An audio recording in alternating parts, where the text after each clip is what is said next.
There's nothing marvelous about it when one sees and hears so much of it, said Anna.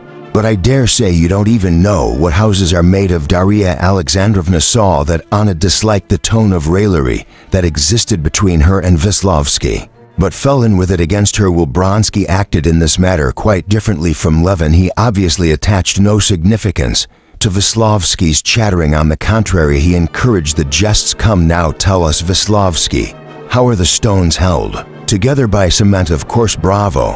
And what is cement? Oh, some sort of paste. No, putty, said Veslovsky, raising a general laugh. The company at dinner, with the exception of the doctor, the architect, and the steward, who remained plunged in gloomy silence, kept up a conversation that never paused, glancing off one subject, fastening on another, and at times stinging one or the other to the quick. Alexandrovna felt wounded to the quick and got so hot that she positively flushed and wondered afterwards whether she had said anything extreme or unpleasant. Sviovsky began talking of Levin, describing his strange view that machinery is simply pernicious in its effects on Russian agriculture. I have not the pleasure of knowing this, monsieur. 11, Bronsky said, smiling, but most likely he's never seen the machines he condemns, or if he has seen and tried any, it must have been after a queer fashion, some Russian imitation, not a machine from abroad. What sort of views can anyone have on such a subject? Turkish views in general, Veslovsky said, turning to Anna with a smile. I can't defend his opinions, Daria Alexandrovna said, firing up, but I can say that he's a highly cultivated man, and if he were here he would know very well how to answer you, though I'm not capable of doing so. I like him extremely, and we're great friends, Sviovsky said, smiling good-naturedly. May pardon you, little pity put. Okay, he maintains, for instance, the district councils and arbitration boards are all of no use, and he's unwilling to take part in anything. It's our Russian apathy, said Bronsky, pouring water from an ice decanter into a delicate glass on a high stem.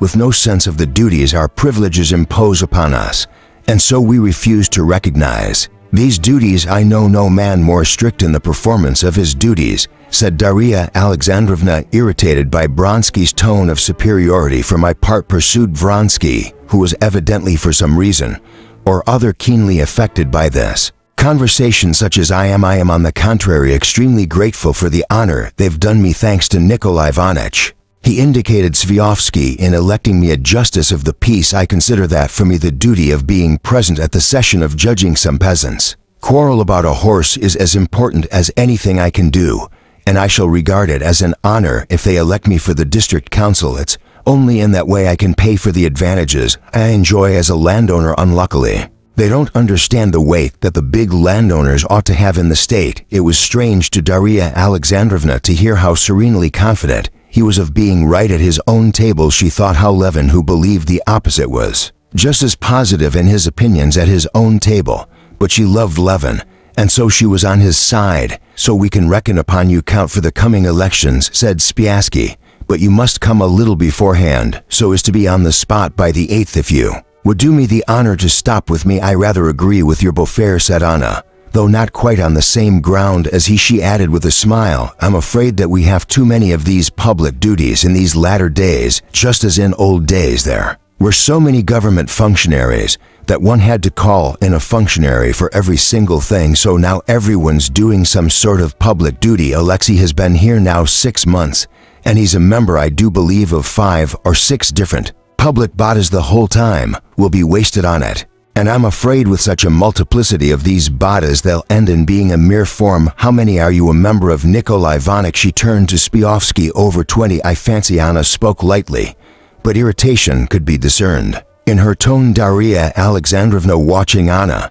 and Bronsky attentively, detected it instantly. She noticed too that as she spoke Bronsky's face had immediately taken a serious and obstinate expression. Noticing this, and that Princess Varvara at once made haste to change the conversation by talking of Petersburg acquaintances, and remembering what Bronsky had, without apparent connections, said in the garden of his work in the country. Dolly surmised that this question of public activity was connected with some deep private disagreement between Anna and Bronsky. The dinner, the wine, the decoration of the table were all very good, but it was all like what Daria Alexandrovna had seen at formal dinners and balls. which of late years had become quite unfamiliar to her. It all had the same impersonal and constrained character. And so on an ordinary day, and in a little circle of friends that made a disagreeable impression on her after dinner, they sat on the terrace. Then they proceeded to play lawn tennis. The players, divided into two parties, stood on opposite sides of a tightly drawn net. With gilt poles on the carefully leveled and rolled croquet ground, Daria Alexandrovna made an attempt to play. But it was a long time before she could understand the game, and by the time she did understand it, she was so tired that she sat down with Princess Varvara and simply looked on at the players her partner Tushkovich gave up playing to. But the others kept the game up for a long time. Vyovsky and Ronsky both played very well and seriously. They kept a sharp lookout on the balls served to them, and without haste or getting in each other's way, they ran adroitly up to them, waited for the rebound, and neatly and accurately returned them of the net. Poslavsky played worse than the others. He was too eager, but he kept the players lively with his high spirits. His laughter and outcries never paused like the other men of the party. With the ladies' permission, he took off his coat, and his solid, comely figure in his white shirt sleeves, with his red, perspiring face, and his impulsive movements, made a picture that imprinted itself vividly on the memory. When Daria Alexandrovna lay in bed that night, as soon as she closed her eyes, she saw the think of Islavsky flying about the croquet ground during the game. Daria Alexandrovna was not enjoying herself. She did not like the light tone of raillery that was kept up all the time between Vasenka Vislavsky and Anna, and the unnaturalness altogether of grown-up people all alone without children playing at a child's game. But to avoid breaking up the party, and to get through the time somehow after a rest, she joined the game again, and pretended to be enjoying it all that day. It seemed to her as though she were acting in a theater, with actors cleverer than she, and that her bad acting was spoiling the whole performance. She had come with the intention of staying 2 days, if all went well. But in the evening during the game, she made up her mind that she would go home next day.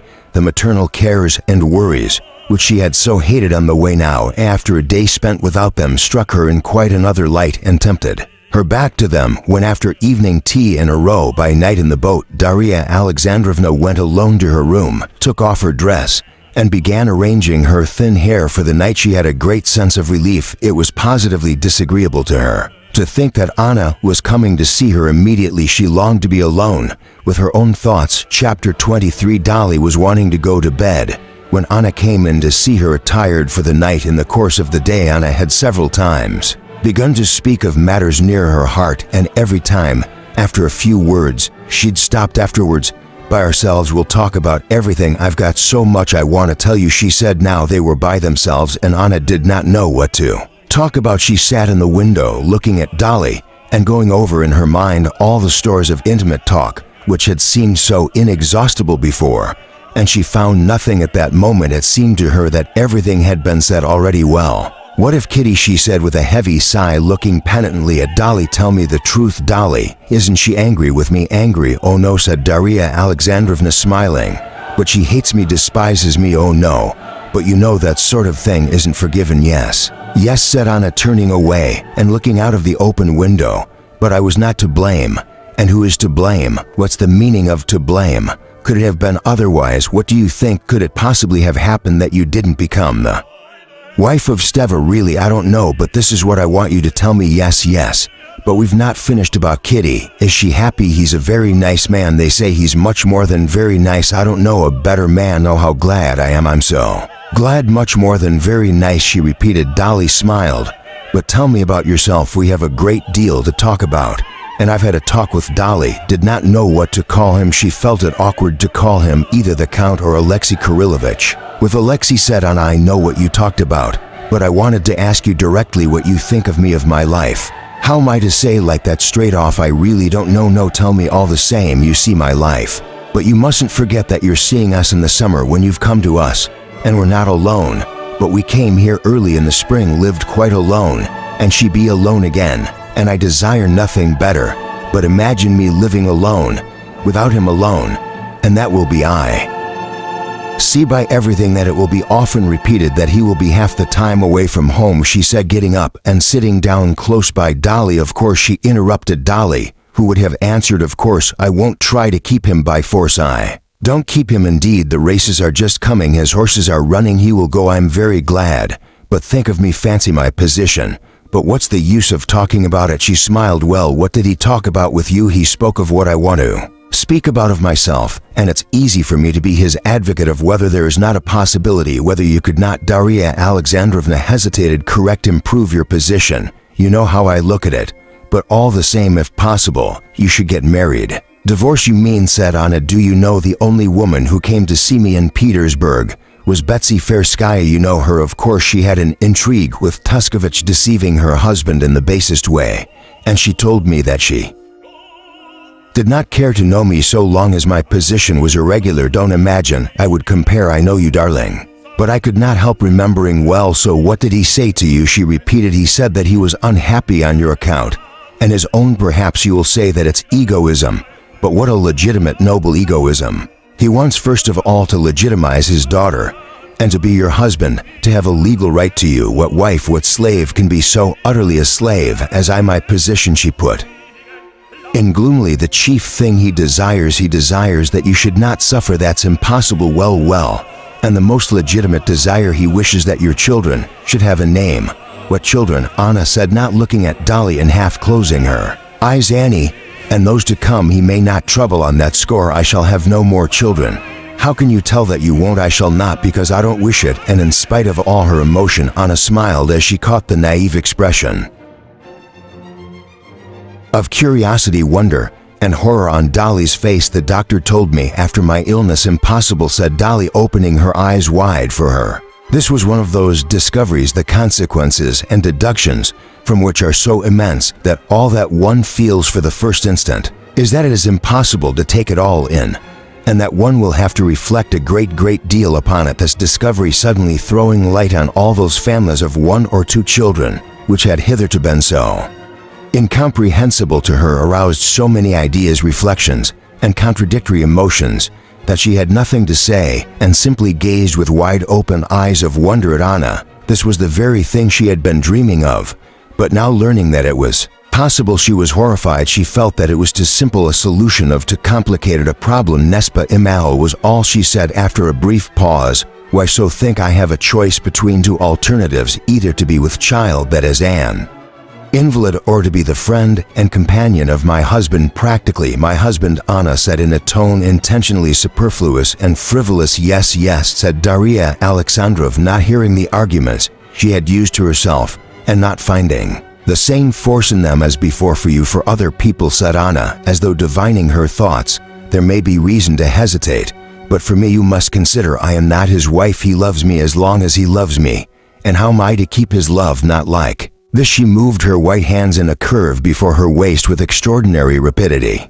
As happens during moments of excitement, ideas and memories rushed into Daria Alexandrovna's head. "I," she thought, "did not keep my attraction for Steva. He left me for others, and the first woman for whom he betrayed me did not keep him by being always pretty and lively. He deserted her and took another. And can Anna attract and keep Count Bronsky in that way? If that is what he looks for, he will find dresses and manners still more attractive and charming, and however white and beautiful her bare arms are, however beautiful her full figure, and her eager face under her black curls, he will find something better still, just as my disgusting, pitiful, and charming husband does." Dolly made no answer. She merely sighed. Anna noticed the sigh indicating dissent, and she went on. In her armory she had other arguments so strong that no answer could be made to them. "Do you say it's not right? But you must consider," she went on, "you forget my position. How can I desire children? I'm not speaking of the suffering. I'm not afraid of that. Think only, what are my children to be? Ill-fated children who will have to bear a stranger's name for the very fact of their birth. They will be forced to be ashamed of their mother, their father, their birth. But that is just why a divorce is necessary."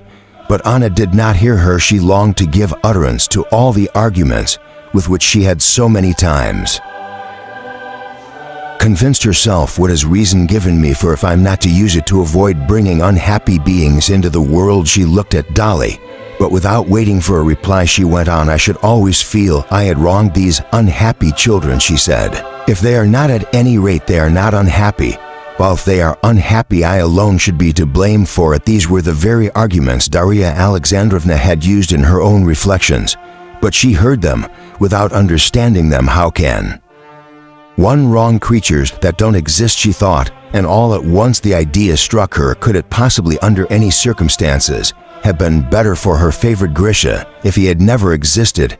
And this seemed to her so wild, so strange, that she shook her head to drive away this tangle of whirling mad ideas. "No, I don't know, it's not right," was all she said with an expression of disgust on her face. "Yes, but you mustn't forget that you and I, and besides that," added Anna, in spite of the wealth of her arguments and the poverty of Dolly's objections, seeming still to admit that it was not right. "Don't forget the chief point, that I am not now in the same position as you. For you, the question is, do you desire not to have any more children? Well, for me it is, do I desire to have them?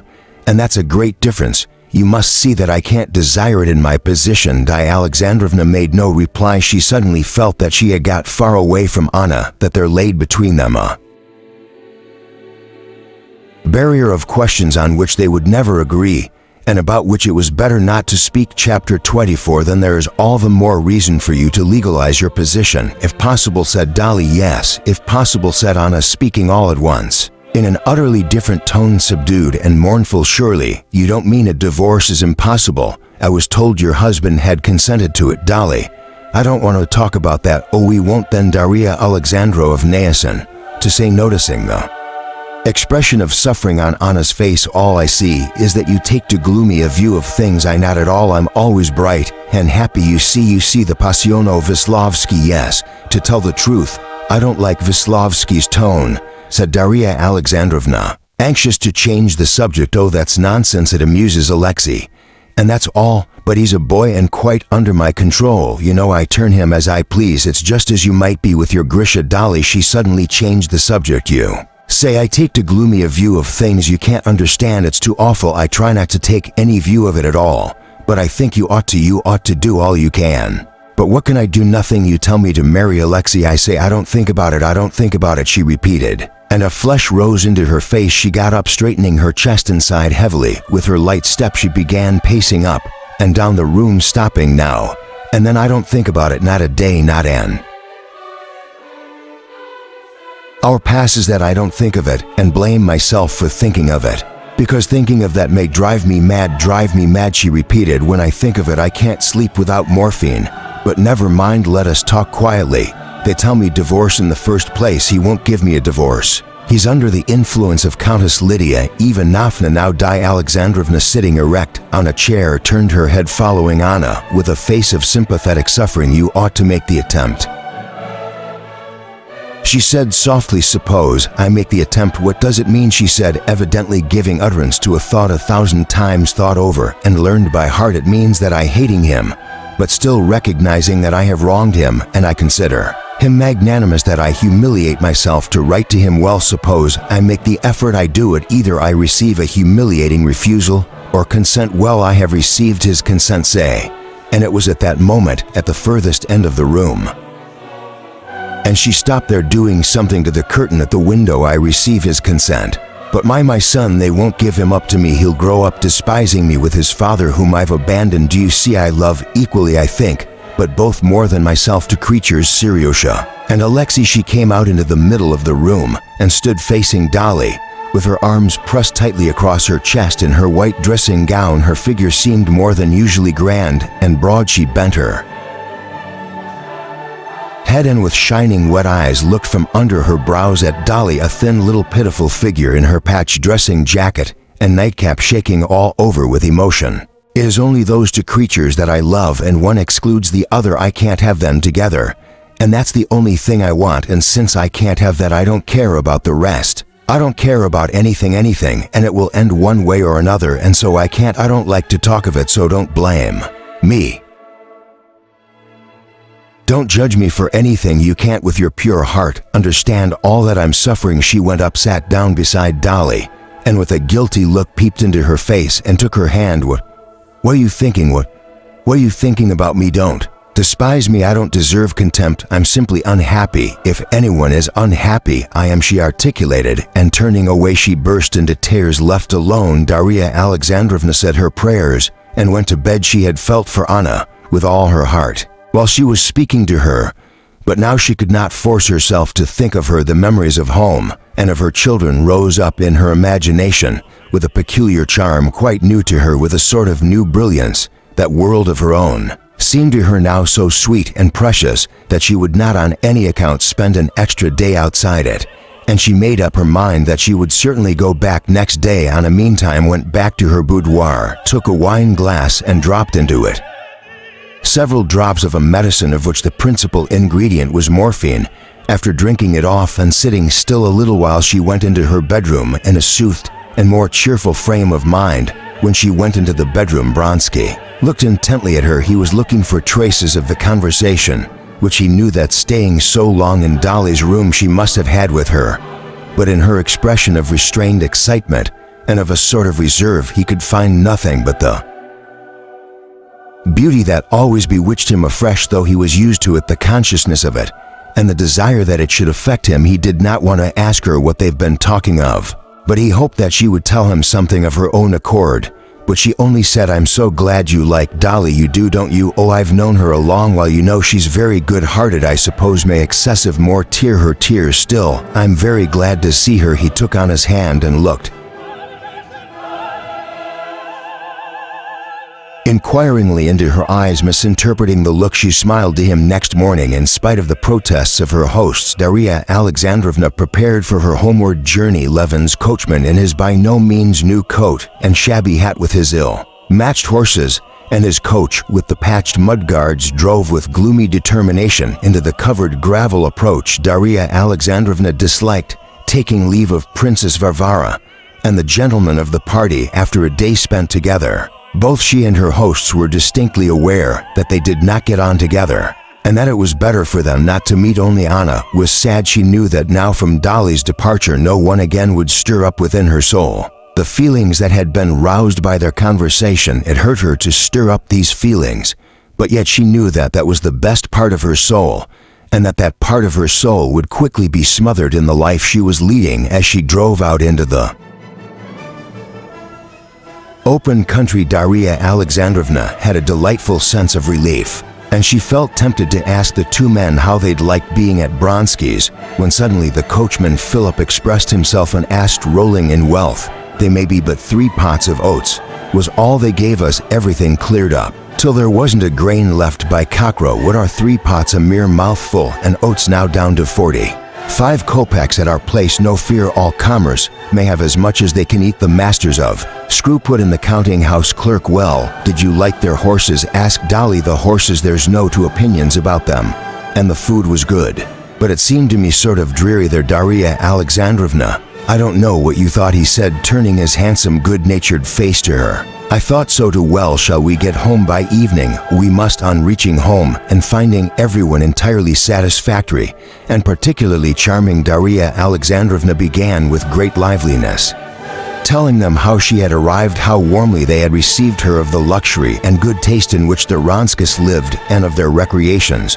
and she would not allow a word to be said against them. "One has to know Anna and Bronsky. I've got to know him better now to see how nice they are, and how touching," she said, speaking now with perfect sincerity, and forgetting the vague feeling of dissatisfaction and awkwardness she had experienced there. Chapter 25. Fransky and Anna spent the whole summer and part of the winter in the country, living in just the same condition and still taking no steps to obtain a divorce. It was an understood thing between them that they should not go away anywhere, but both felt the longer they lived alone, especially in the autumn, without guests in the house, that they could not stand this existence, and that they would have to alter it. Their life was apparently such that nothing better could be desired. They had the fullest abundance of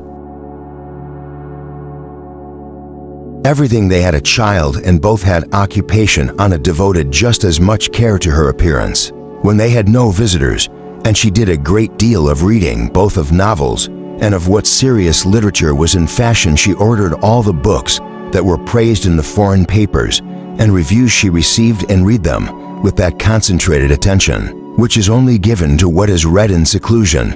Moreover, every subject that was of interest to Bronsky she studied in books and special journals, so that he often went straight to her with questions relating to agriculture or architecture, sometimes even with questions relating to horse breeding or sport. He was amazed at her knowledge, her memory, and at first was disposed to doubt it, to ask for confirmation of her facts, and she would find what he asked for in some book and show it to him. The building of the hospital to interested her. She did not merely assist, but planned and suggested a great deal herself. But her chief thought was still of herself, how far she was dear to Bronsky, how far she could make up to him for all he had given up. Bronsky appreciated this desire, not only to please, but to serve him, which had become the sole aim of her existence. But at the same time, he wearied of the loving snares in which she tried to hold him fast as time went on, and he saw himself more and more often held fast in these snares. He had an ever-growing desire not so much to escape from them as to try whether they hindered his freedom. Had it not been for this growing desire to be free, not to have scenes every time he wanted to go to the town to a meeting or a race, Bronsky would have been perfectly satisfied with his life. The role he had taken up, the role of a wealthy landowner, one of that class which ought to be the very heart of the Russian aristocracy, was entirely to his taste.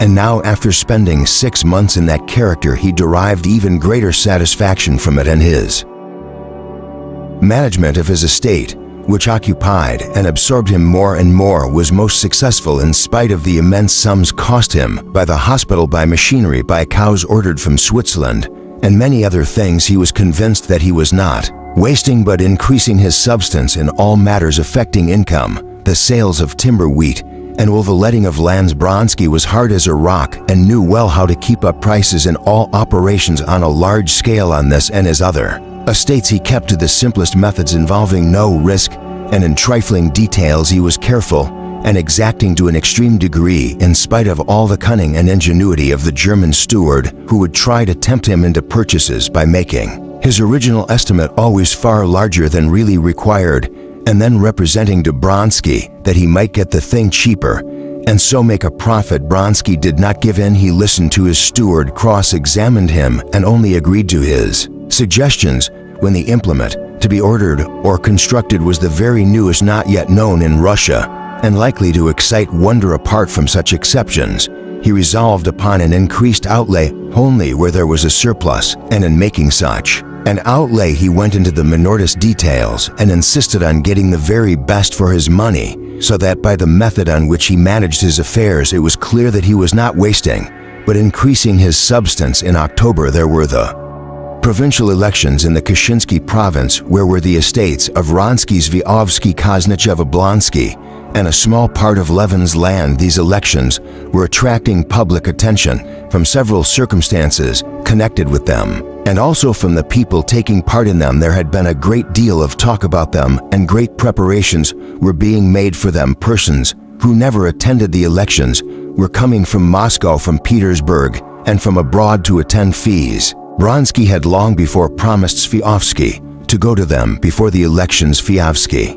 who often visited Vozvizenska, drove over to fetch Bronsky on the day before. There had been almost a quarrel between Bronsky and Anna over this proposed expedition. It was the very dullest autumn weather, which is so dreary in the country, and so preparing himself for a struggle, Bronsky, with a hard and cold expression, informed Anna of his departure, as he had never spoken to her before, but to his surprise, and accepted the information with great composure, and merely asked when he would be back. He looked intently at her, at a loss to explain this composure. She smiled at his look. He knew that way she had withdrawing into herself, and knew that it only happened when she had determined upon something without letting him know her plans. He was afraid of this, but he was so anxious to avoid a scene that he kept up appearances and half sincerely believed in what he longed to believe in her reasonableness. "I hope you won't be dull." "I hope not," said Anna. "I got a box of books yesterday from Goltiers." "No, I can't be dull." She's trying to take that tone, and so much the better, he thought, or else it would be the same thing over and over again. And he set off for the elections without appealing to her for a candid explanation. It was the first time since the beginning of their intimacy that he had parted from her without a full explanation. From one point of view this troubled him, but on the other side he felt that it was better so. At first there will be, as this time, something undefined kept back, and then she get used to it. In any case I can give up anything for her, but not my masculine independence. He thought Chapter 26 in September. Levin moved to Moscow for Kitty's confinement. He had spent a whole month in Moscow with nothing to do when Sergei Ivanovich, who had property in the Kashinsky province and took great interest in the question of the approaching elections, made ready to set off to the elections. He invited his brother, who had a vote in the Sally Asnevsky district, to come with him. Levin had moreover to transact in Kashini some extremely important business relating to the wardship of land and to the receiving of certain redemption money for his sister who was abroad. Levin still hesitated, but Kitty, who saw that he was bored in Moscow and urged him to go on her own authority, ordered him the proper nobleman's uniform costing £7, and that £7 paid for the uniform was the chief cause that finally decided Levin to go. He went to Kushin. Levin had been 6 days in Kashin, visiting the assembly each day and busily engaged about his sister's business, which still dragged on. The district marshals of nobility were all occupied with the elections, and it was impossible to get the simplest thing done that depended upon the court of wardship. The other matter, the payment of the sums due, was met by difficulties. After long negotiations over the legal details, the money was at last ready to be paid, but the notary, a most obliging person, could not hand over the order because it must have the signature of the president, and the president, though he had not given over his duties to a deputy, was at the elections. All these worrying negotiations, this endless going from place to place and talking with pleasant and excellent people who quite saw the unpleasantness of the petitioner's position but were powerless to assist him, all these efforts that yielded no results led to a feeling of misery and Levin akin to the mortifying helplessness one experiences and dreams when one tries to use physical force. He felt this frequently as he talked to his most good-natured solicitor. The solicitor did, it seemed, everything possible and strained every nerve to get him out of his difficulties. "I tell you what you might try," he said more than once. "Go to so, and so, and so, and so." And the solicitor drew up a regular plan for getting round the fatal point that hindered everything. But he would add immediately, "It'll mean some delay anyway, but you might try it." 11 did try and did go. Everyone was kind and civil, but the point evaded seemed to crop up again in the end and again to bar the way. What was particularly trying was 11 could not make out with whom he was struggling to, whose interested was that his business should not be done, that no one seemed to know. The solicitor certainly did not know if Levin could have understood why, just as he saw why one can only approach the booking office of a railway station in single file. It would not have been so vexatious and tiresome to him, but with the hindrances that confronted him and his business, no one could explain why they existed. But Levin had changed a good deal since his marriage. He was patient, and if he could not see why it was all arranged like this, he told himself that he could not judge without knowing all about it, and that most likely it must be so.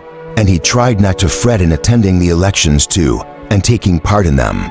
He tried now not to judge, not to fall foul of them, but to comprehend as fully as he could the question, which was so earnestly and ardently absorbing. Honest and excellent man, whom he respected since his marriage, there had been revealed to Levin so many new and serious aspects of life that had previously, through his frivolous attitude to them, seemed of no importance, that in the question of the elections he assumed and tried to find some serious significance. Sergei Ivanovich explained to him the meaning and object of the proposed revolution. At the elections, the marshal of the province, in whose hands the law had placed the control of so many important public functions, the guardianship of wards, the very department which was giving Levin so much trouble just now, the disposal of large sums described by the nobility of the province, the high schools, female, male, and military, and popular instruction on the new model, and finally the district council. The marshal of the province, Snetikov, was a nobleman of the old school, dissipating an immense fortune, a good-hearted man, honest after his own fashion, but utterly without any comprehension of the needs of modern days. He always took in every question the side of the nobility. He was positively antagonistic to the spread of popular education, and he succeeded in giving a purely party character to the district council,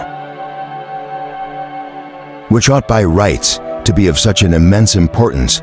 What was needed was to put in his place a fresh, capable, perfectly modern man of contemporary ideas, and to frame their policy so as from the rights conferred upon the nobles, not as the nobility, but as an element of the district council, to extract all the powers of self-government that could possibly be derived from them in the wealthy Kashinsky province, which always took the lead of other provinces and everything there was now. Such a preponderance of forces that this policy once carried through properly, there might serve as a model for other provinces for all Russia, and hence the whole question was of the greatest importance. It was proposed to elect as marshal in place of Snetkov either Zviofsky, or better still Novodovsky, a former university professor, a man of remarkable intelligence, and a great friend of Sergei Ivanovich. The meeting was opened by the governor, who made a speech to the nobles urging them to elect the public functionaries not from regard for persons, but for the service and welfare of their fatherland,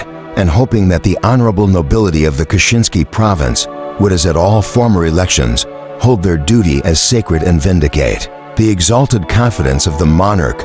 When he had finished with his speech, the governor walked out of the hall, and the noblemen noisily and eagerly, some even enthusiastically, followed him and thronged round him, while he put on his fur coat and conversed amicably with the marshal of the province, anxious to see into everything and not to miss anything. Stood there too in the crowd and heard the governor say, "Please tell Marya Ivanovna, my wife is very sorry she couldn't come to the home."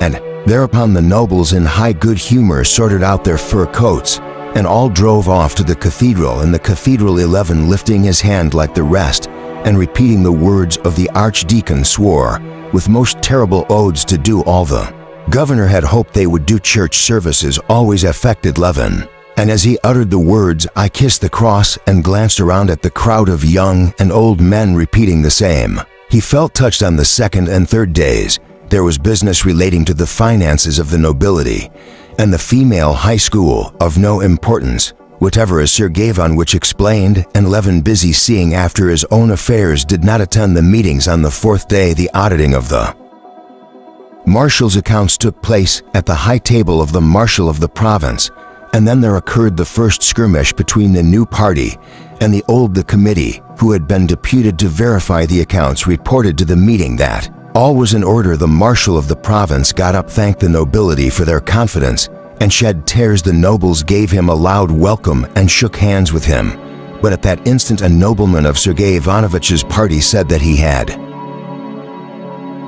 heard that the committee had not verified the accounts, considering such a verification an insult to the marshal of the province. One of the members of the committee incautiously admitted this. Then a small gentleman, very young looking, but very malignant, began to say that it would probably be agreeable to the marshal of the province to give an account of his expenditures of the public monies, and that the displaced delicacy of the members of the committee was depriving him of his moral satisfaction. Then the members of the committee tried to withdraw their admission, and Sergei Ivanovich began to prove that they must logically admit either that they had verified the accounts or that they had not, and he developed this dilemma in detail. Sergei Ivanovich was answered by the spokesman of the opposite party. Then Zviofsky spoke, and then the malignant gentleman again. The discussion lasted a long time and ended in nothing. Levin was surprised that they should dispute upon this subject so long, especially as when he asked Sergei Ivanovich whether he supposed that money had been misappropriated, Sergei Ivanovich answered, "Oh no, he's an honest man,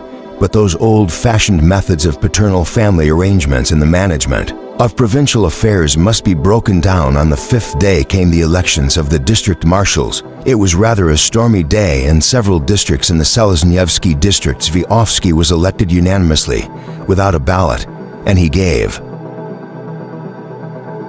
a dinner that evening. Chapter 27. The sixth day was fixed for the election of the marshal of the province. The rooms, large and small, were full of noblemen in all sorts of uniforms. Many had come only for that day, men who had not seen each other for years, some from the Crimea, some from Petersburg, some from abroad, met in the rooms of the Hall of Nobility. There was much discussion around the governor's table under the portrait of the Tsar. The nobles, both in the larger and the smaller rooms, grouped themselves in camps, and from their hostile and suspicious glances, from the silence that fell upon them when outsiders approached a group, and from the way that some, whispering together, retreated to the farther corridor, it was evident that each side had secrets from the other. In appearance, the noblemen were sharply divided into two classes: the old and the new. The old were for the most part either in uniforms of the nobility, buttoned up closely with spurs and hats, or in their own Special Naval Cavalry Infantry, or official uniforms. The uniforms of the older men were embroidered in the old-fashioned way with epaulets on their shoulders.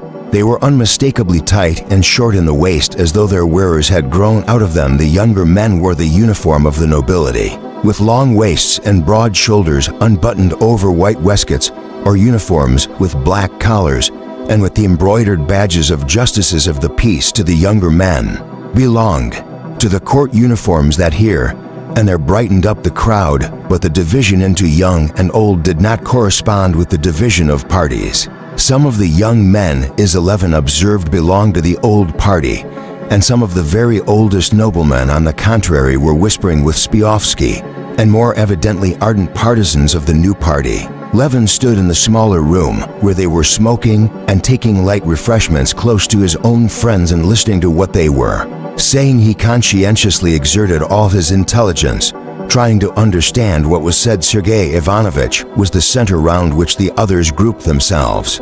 He was listening at that moment to Spiofsky, and he'll use of the marshal of another district who belonged to their party. Can you stop? Would not agree to go with his district, to ask Snetkov to stand while Spiofsky was persuading him to do so, and Sergei Ivanovich was approving of the plan. Levin could not make out why the opposition was to ask the marshal to stand, whom they wanted to supersede. Stepan Arkadyevich, who had just been drinking and taking some lunch, came up to them in his uniform of a gentleman of the bedchamber, wiping his lips with a perfumed handkerchief of bordered batiste. We are placing our forces, he said, pulling out his whiskers. Sergei Ivanovich, and listening to the conversation, he supported Spiofsky's contention. One district enough, and Spiofsky's obviously of the opposition, he said. Words evidently intelligible to all except Levin. Why cost you here, do I suppose to convert today, he added, turning to Levin and drawing his arm through his. Levin would have been glad indeed to be converted, but could not make out what the point was, and retreating a few steps from the speakers, he explained to Stepan Arkadyevich, which is inability to understand why the marshal of the province should be asked to stand. O Sanctus simply citus, said Stepan Arkadyevich, which in briefly and clearly he explained it to Levin. If, as at previous elections, all the districts asked the marshals of the province to stand, then he would be elected without a ballot. That must not be. Now 8 districts had agreed to call upon him. If to refuse to do so, Snetkov might decline to stand at all, and then the old party might choose another of their party, which would throw them completely out in their reckoning. But if only one district, Spiofsky's, did not call upon him to stand, Snetkov would let himself be balloted, for they were even some of them going to vote for him, and purposely to let him get a good many votes, so that the enemy might be thrown off the scent, and when a candidate of the other side was put up, they too might give him some votes. Levin understood to some extent, but not fully, and would have put a few more questions, when suddenly everyone began talking and making a noise, and they moved towards the big room. What is it? Whom no guarantee, who's what they won't pass. Him no guarantee, they won't let flare oven, and because of the charge against him, why at this rate they won't admit anyone. It's swindle the law. Levin heard exclamations on all sides, and he moved into the big room, together with the others, all hurrying somewhere and afraid of missing something. Squeezed by the crowding noblemen, he drew near the high table where the marshal of the province, Spiofsky, and the other leaders were hotly disputing about something. Chapter 28. Levin was standing rather far off, a nobleman breathing heavily and hoarsely at his side, and another whose thick boots were creaking prevented him from hearing distinctly. He could only hear the soft voice of the marshal faintly, then the shrill voice of the malignant gentleman, and then the voice of Spiofsky. They were disputing as far as he could make out as to the interpretation to be put on the act, and the exact meaning of the words liable to be called up for trial. The crowd parted to make way for Sergei Ivanovich. Approaching the table, Sergei Ivanovich, waiting till the malignant gentleman had finished speaking, said that he thought the best solution would be to refer to the act itself and ask the secretary to find the act. The act said that, in case of difference of opinion, there must be a ballot. Sergei Ivanovich read the act and began to explain its meaning, but at that point a tall, stout, round-shouldered landowner with dyed whiskers in a tight uniform that cut the back of his neck interrupted him, he went up to the table and striking it with his finger ring, he shouted loudly a ballot, put it to the vote. No need for more talking. Then several voices began to talk all at once, and the tall nobleman, with the ring getting more and more exasperated, shouted more and more loudly, but it was impossible to make out what he said. He was shouting for the very course Sergei Ivanovich had proposed, but it was evident that he hated him and all his party, and this feeling of hatred spread through the whole party and roused an opposition to it, the same vindictiveness, though in a more seemly form. On the other side, shouts were raised in, for a moment, always confusion, so that the marshal of the province had to call for order. A ballot. A ballot, every nobleman sees it. We shed our blood for our country. Confidence of the monarch, no checking the accounts of the marshal. He's not a cashier, that's not the point. Votes, please, beastly, shouted furious and violent voices on all sides. Looks and faces were even more violent and furious than their words. They expressed the most implacable hatred. Levin did not in the least understand what was the matter, and he marveled the passion with which it was disputed whether or not the decision about Flerov should be put to the vote. He forgot, as Sergei Ivanovich explained to him afterwards, this syllogism, that it was necessary for the public good to get rid of the marshal of the province, that to get rid of the marshal it was necessary to have a majority of votes, that to get a majority of votes it was necessary to secure Flerov's right to vote, that to secure the recognition of Flerov's right to vote they must decide on the interpretation to be put on the act, and one vote may decide the whole question, and one must be serious and consecutive if one wants to be of use in public life, concluded Sergei Ivanovich. But Levin forgot all that, and it was painful to him to see all these excellent persons for whom he had to respect in such an unpleasant and vicious state of excitement. To escape from this painful feeling, he went away into the other room, where there was nobody except the waiters at the refreshment bar. Seeing the waiters busy over washing up the crockery and setting in order their plates and wine glasses, seeing their calm and cheerful faces, Levin felt an unexpected sense of relief, as though he had come out of a stuffy room into the fresh air. He began walking up and down, looking with pleasure at the waiters. He particularly liked the way one gray-whiskered waiter, who showed his scorn for the other younger ones and was geared by them, was teaching them how to fold up napkins properly. Levin was just about to enter into conversation with the old waiter when the secretary of the court of wardship, a little old man whose specialty it was to know all the noblemen of the province by name and patronymic, drew him away. Please come, Konstantin Dmitrievich, she said. Your brother's looking for you. They're voting on the legal point. Levin walked into the room, received a white ball, and followed his brother Sergei Ivanovich to the table where Spiofsky was standing with a significant and ironical face, holding his beard in his fist and sniffing at it. Sergei Ivanovich put his hand into the box, put the ball somewhere, and making room for Levin, stopped. Levin advanced, but utterly forgetting what he was to do, and much embarrassed, he turned to Sergei Ivanovich with the question, where am I to put it? He asked this softly at a moment when there was talking going on near, so that he had hoped his question would not be overheard. But the person speaking paused, and his improper question was overheard. Sergei Ivanovich frowned. That is a matter for each man's own decision, he said severely. Several people smiled. Levin crimsoned, hurriedly thrust his hand under the cloth and put the ball to the right, as it was in his right hand. Having put it in, he recollected that he ought to have thrust his left hand too, and so he thrust it in, though too late, and still more overcome with confusion, he beat a hasty retreat into the background. 126 for admission, 98 against, saying out the voice of the secretary, who could not pronounce the letter R. Then there was a laugh. A button and a nuts were found in the box. The nobleman was allowed the right to vote, and the new party had conquered, but the old party did not consider themselves conquered. Levin heard that they were asking Snetkov to stand, and he saw that a crowd of noblemen was surrounding the marshal, who was saying something. Levin went near in reply. Snetkov spoke of the trust the noblemen of the province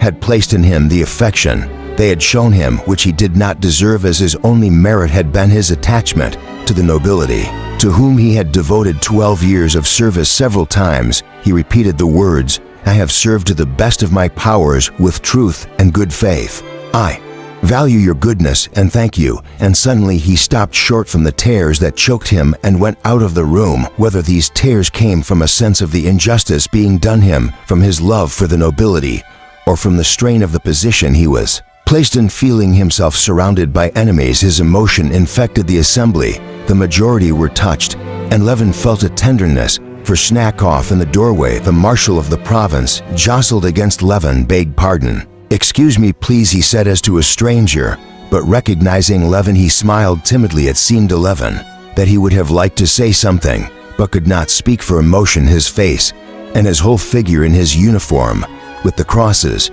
and white trousers striped with braid as he moved hurriedly along, reminded Levin of some hunted beasts who sees that he is an evil case. This expression in the marshal's face was particularly touching to Levin, because only the day before he had been at his house about his trustee business and had seen him in all his grandeur, a kind-hearted, fatherly man. The big house with the old family furniture, the rather dirty, far from stylish, but respectful footman, unmistakably old house serfs who had stuck to their master, the stout, good-natured wife in a cap with lace and a Turkish shawl petting her pretty grandchild, her daughter's daughter, a young son, a sixth-form high school boy coming home from school and greeting his father, kissing his big hand.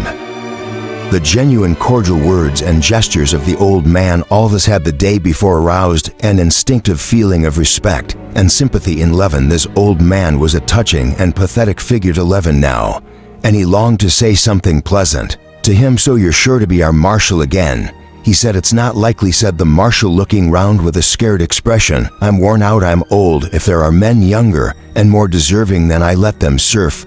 And the marshal disappeared through a side door. The most solemn moment was at hand. They were to proceed immediately to the election.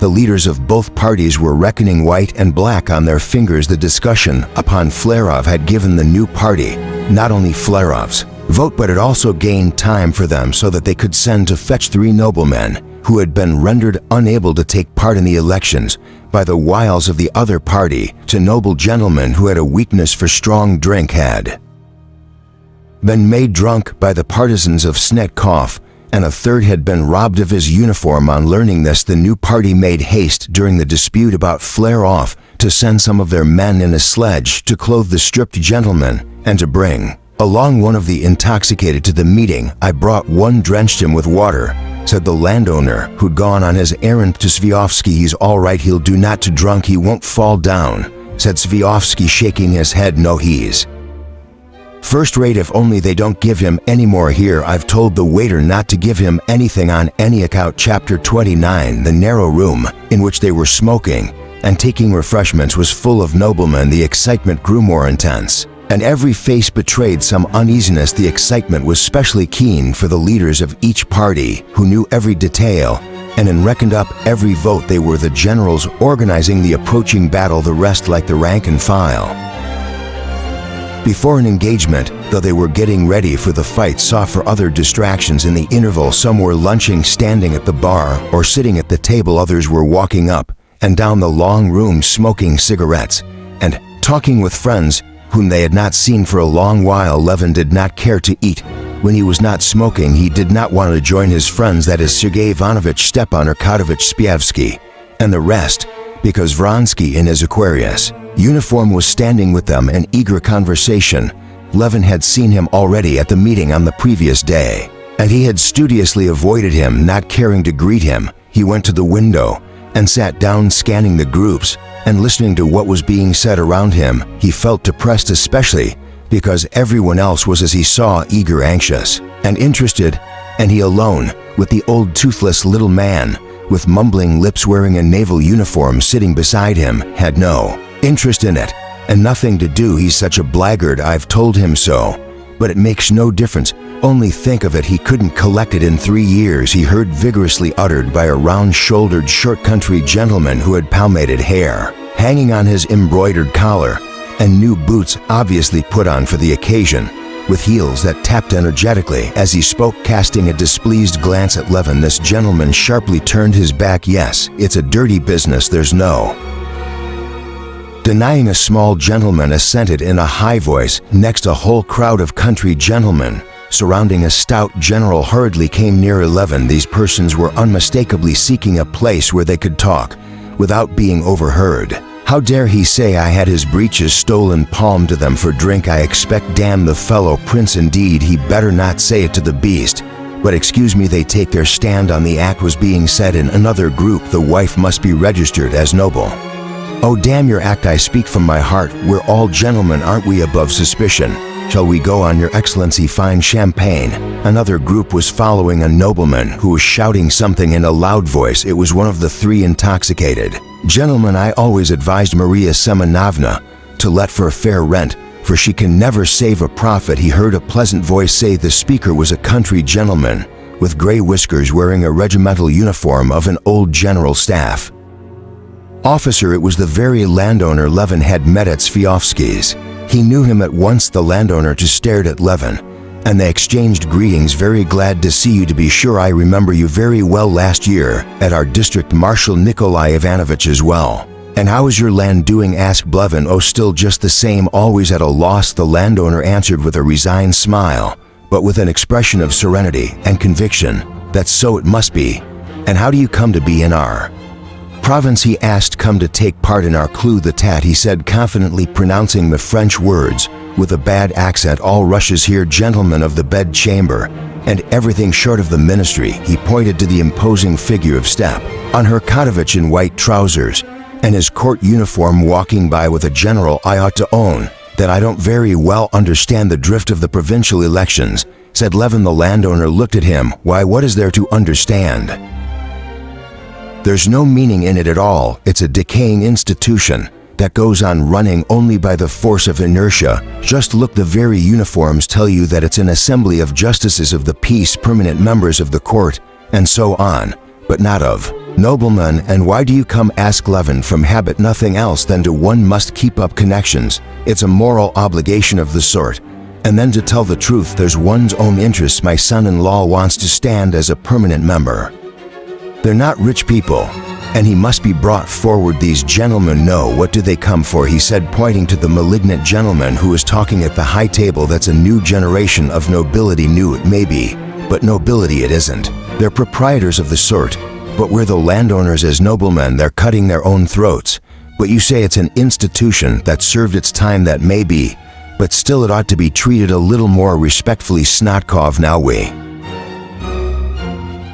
may be abused, or we may not, but we're the growth of 1,000 years. If we're laying out a garden, planting one before the house, you know, and there's a tree that stood for centuries in the very spot, old and gnarled it may be, and yet you don't cut down the old fellow to make room for the flower beds, but lay out your bed so as to take advantage of the tree. You won't grow him again in a year, he said cautiously, and he immediately changed the conversation. Well, and how is your land doing? Oh, not very well. I make 5%, yes, but you don't reckon your own work. Aren't you worth something? I'll tell you my own case. Before I took to seeing after the land, I had a salary of £300 from the service. Now I do more work than I did in the service, and like you, I get 5% on the land, and thank God for that. But one's work is thrown in for nothing. Then why do you do it? If it's a clear loss, oh well, one does it. What would you have? It's habit, and one knows it's how it should be. What's more, the landowner went on, leaning his elbows on the window and chatting, my son, I must tell you, has no taste for it. There's no doubt he'll be a scientific man, so there'll be no one to keep it up. And yet one does it here. This year I've planted an orchard. Yes, 11, that's perfectly true. I always feel there's no real balance of gain in my work on the land. And yet one does it. It's a sort of duty. One fails to the land. But I tell you what, the landowner pursued. A neighbor of mine, a merchant, was at my place. We walked about in the fields, in the garden. No, said he, Stepan Vasilovich, everything's well looked after, but your garden's neglected.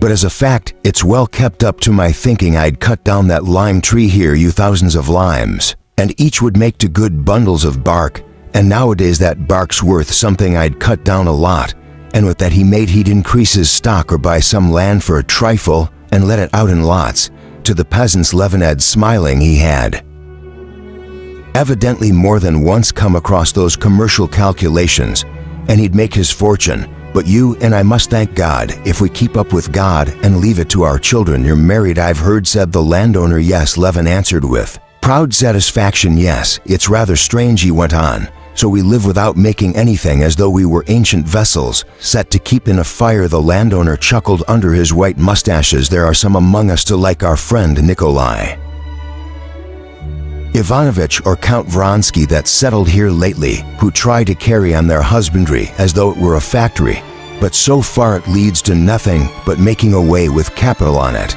But why is it we don't do like the merchants? Why don't we cut down our parks for timber, said Levin, turning to a thought that had struck him. Why, as you said, to keep the fire in? Besides, that's not work for a nobleman, and our work as noblemen isn't done here at the elections, but yonder each in our corner.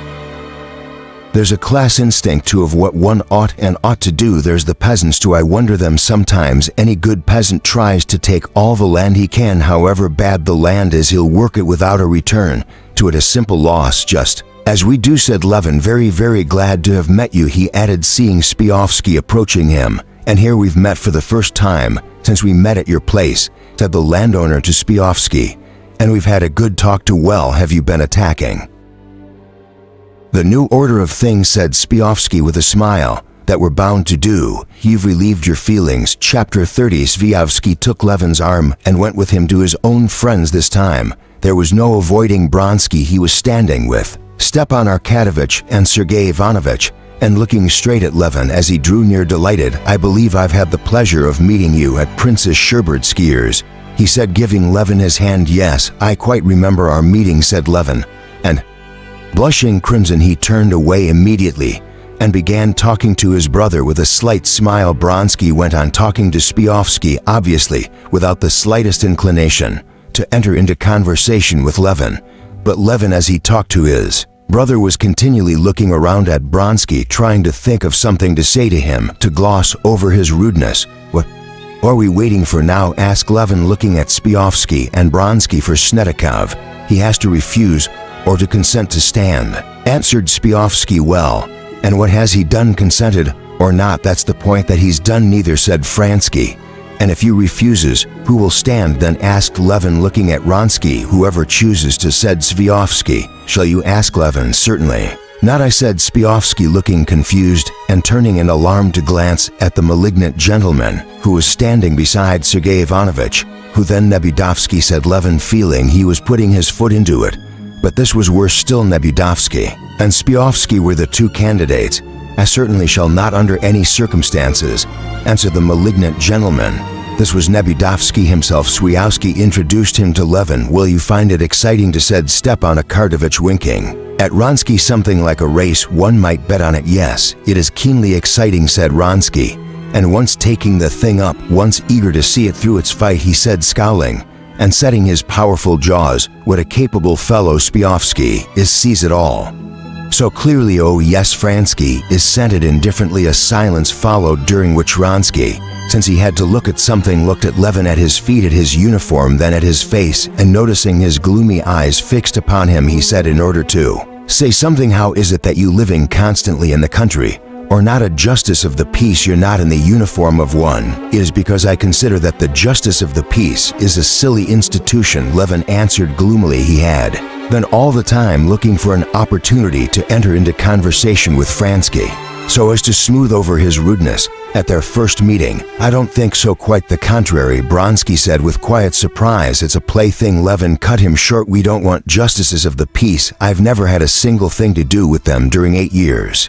And what I have had was decided wrongly by them. The justice of the peace is over 30 miles from me. For some matter of 2 rubles I should have to send a lawyer who costs me 15, and he related how a peasant had stolen some flour from the miller, and when the miller told him of it, had lodged a complaint for slander. All this was utterly uncalled for and stupid, and Levin felt it himself as he said it. Oh, this is such an original fellow, said Stepan Arkadyevich with his most soothing almond oil smile. But come along, I think they're voting.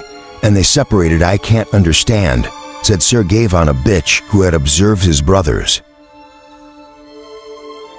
clumsiness. I can't understand how anyone can be so absolutely devoid of political tact. That's where we Russians are so deficient. The marshal of the province is our opponent, and with him you're a Mikushan, and you beg him to stand. Count Vronsky now. I'm not making a friend of him. He's asked me to dinner, and I'm not going, but he's one of our side. Why make an enemy of him? Then you ask Nebudovsky if he's gonna stand. That's not a thing to do. Oh, I don't understand it at all, and it's all such nonsense. Levin answered gloomily. You say it's all such nonsense, but as soon as you have anything to do with it, you make a model. Levin did not answer, and they walked together into the big room. The marshal of the province, though he was vaguely conscious in the air of some trap being prepared for him, and though he had not been called upon by all to stand, had still made up his mind to stand. All the silence in the room, the secretary announced in a loud voice that the captain of the guards, Mikhail Stepanovich Snetikov, would now be balloted for as marshal of the province. The district marshals walked carrying plates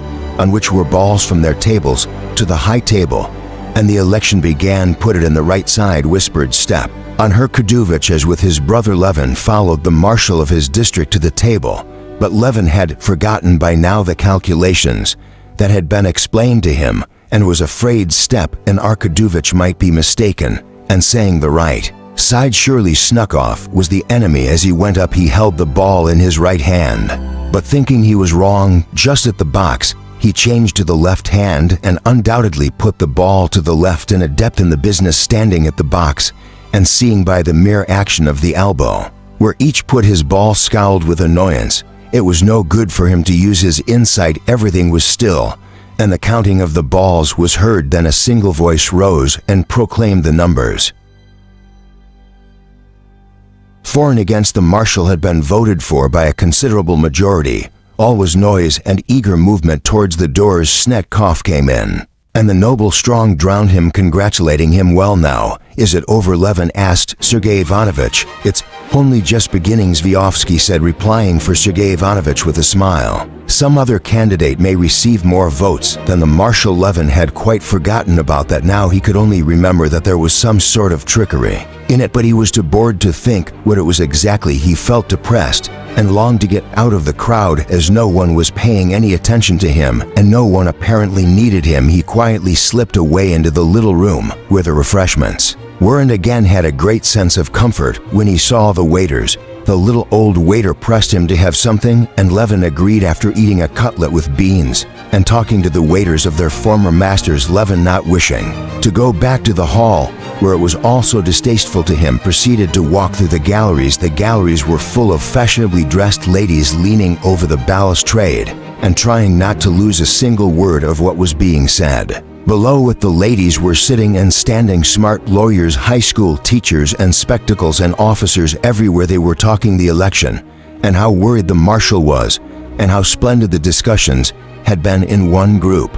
Levin heard his brother's praises. One lady was telling a lawyer, "How glad I am I heard Kosnishov. It's worth losing one's dinner. He's exquisite, so clear and distinct, all of it. There's not one of you in the law courts that speaks like that. The only one is Maitel, and he's not so eloquent by a long way." Finding a free place, Levin leaned over the balustrade and began looking and listening. All the noblemen were sitting railed off behind barriers according to their districts. In the middle of the room stood a man in a uniform who shouted in a loud, high voice, "As a candidate for the marshalship of the nobility of the province, we call upon Staff Captain Yevgeny Ivanovich Putin." A dead silence followed, and then a weak old voice was heard. "Declined. We call upon the Privy Councillor Pyotr Petrovich Bol." The voice began again. "Declined." A high boyish voice replied again. It began and again declined, and so it went on for about an hour. Levin, with his elbows on the balustrade, looked and listened. At first he wondered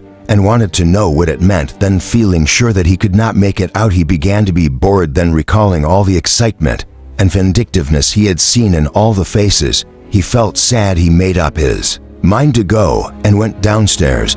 As he passed through the entry to the galleries, he met a dejected high school boy walking up and down with tired-looking eyes. On the stairs, he met a couple, a lady running quickly on her high heels and a jaunty deputy prosecutor. "I told you, you weren't late," the deputy prosecutor was saying at the moment when Levin moved aside to let the lady pass. Levin was on the stairs to the way out and was just feeling in his waistcoat pocket for the number of his overcoat when the secretary overtook him. "This way, please, Konstantin Dmitrovich. They're voting." The candidate who was being voted on was Nevyadovsky, who had so stoutly denied all idea of standing. Levin went up to the door of the room. It was Lot the secretary knocked, the door opened, and Levin was met by two red-faced gentlemen, who darted out. "I can't stand any more of it," said one red-faced gentleman after them. The face of the marshal of the province was poked out. His face was dreadful, looking from exhaustion and dismay. "I told you not to let anyone out," he cried to the doorkeeper.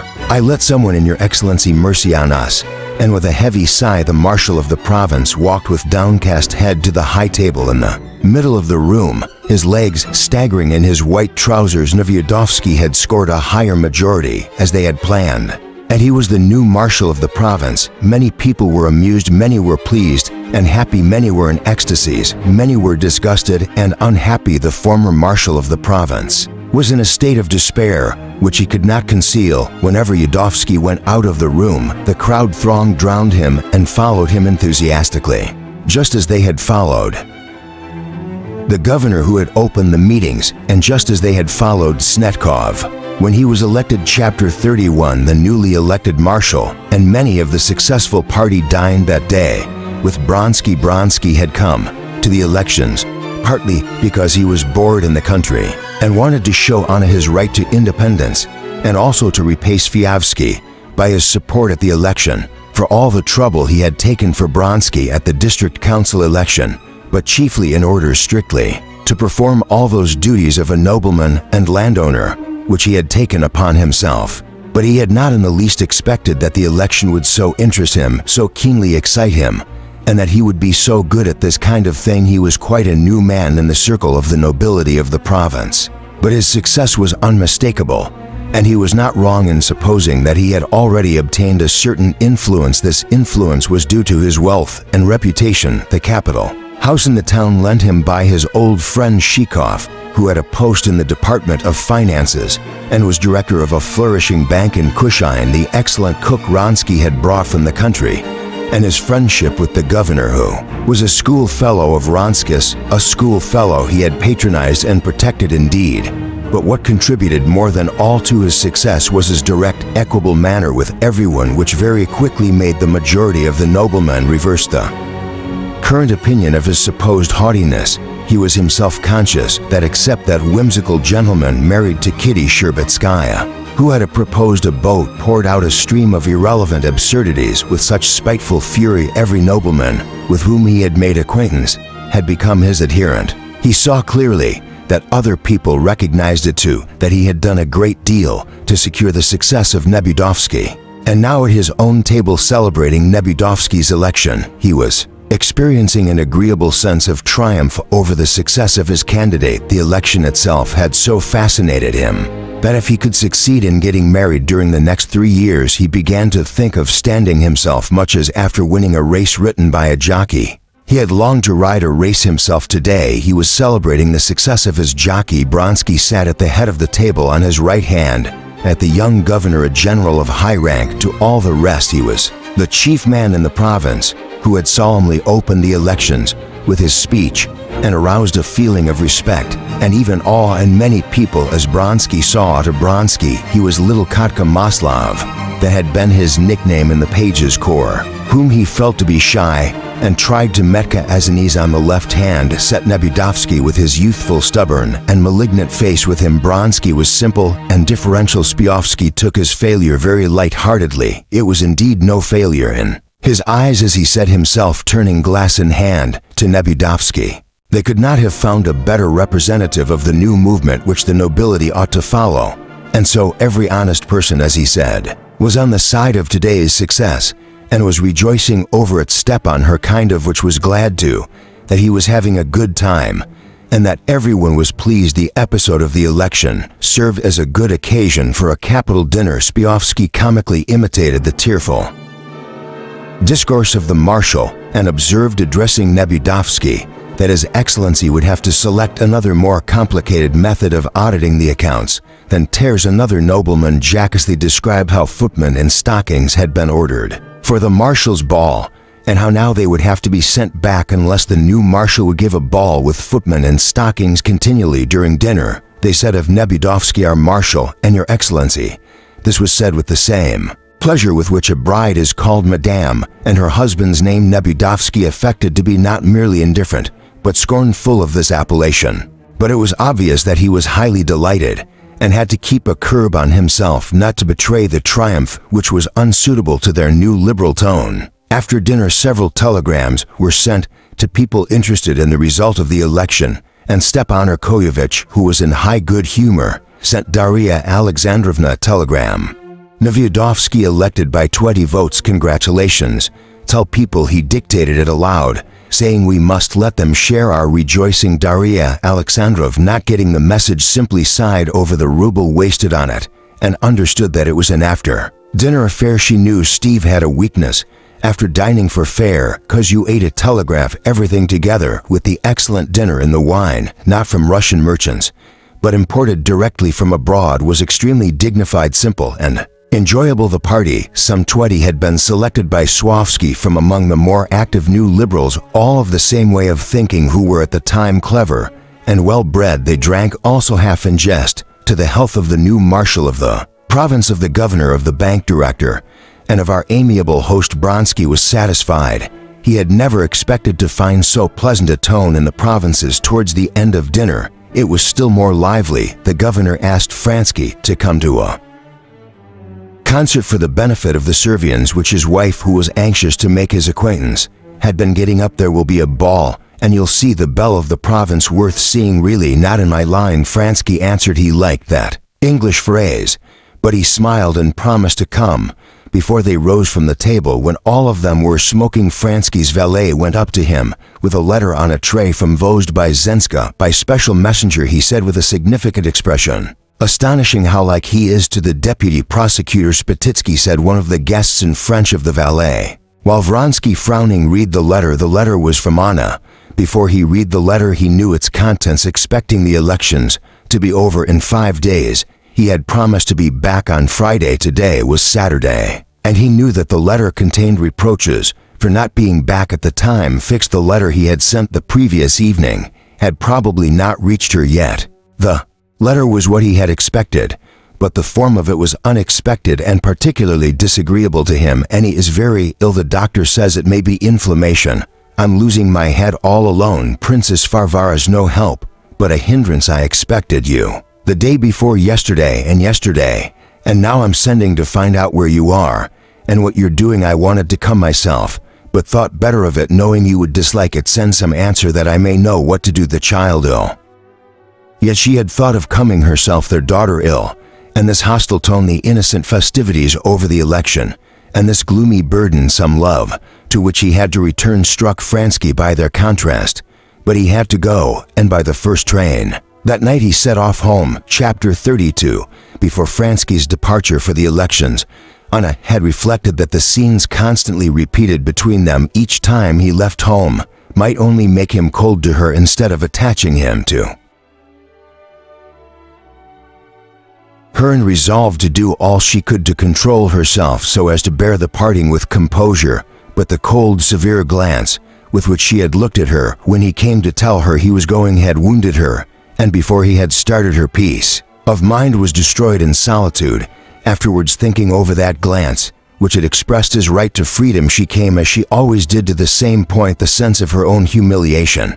He has the right to go away when and where he chooses. Not simply to go away, but to leave me. He has every right, and I have none. But knowing that he ought not to do it, what has he done? Though he looked at me with a cold, severe expression. Of course that's something indefinable and palpable, but it's never been so before, and that glance means a great deal. She thought that glance shows the beginning of indifference. I know she felt sure that a coldness was beginning. There was nothing she could do. She could not in any way alter her relations to him. Just as before, only by love and by charm could she keep him, and so just as before, only by occupation in the day, by morphine at night, could she stifle the fearful thought of what would be if he ceased to love her. It is true there was still one means not to keep him. For that she wanted nothing more than his love, but to be near to him, to be in such a position that he would not leave her. That means was divorce and marriage, and she began to long for that, and made up her mind to agree to it. The first time he or Steva approached her on the subject, absorbed in such thoughts, she passed 5 days without him.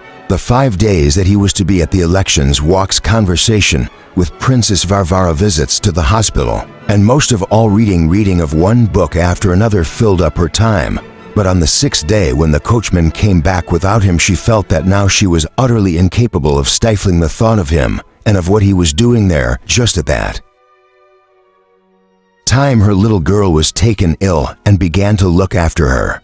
But even that did not distract her mind, especially as the illness was not serious. However hard she tried, she could not love this little child, and a faint love was beyond her powers. Towards the evening of that day, still alone, Anna was in such a panic about him that she decided to start for the town. But on second thoughts wrote him the contradictory letter that Fransky received, and without reading it through sent it off by a special messenger. The next morning she received his letter and regretted her own. She dreaded a repetition of the severe look he'd flung at her at parting, especially when he knew that the baby was not dangerously ill.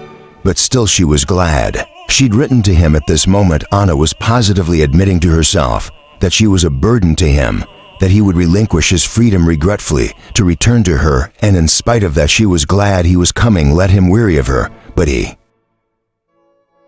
would be here with her so that she would see him, would know of every action he took.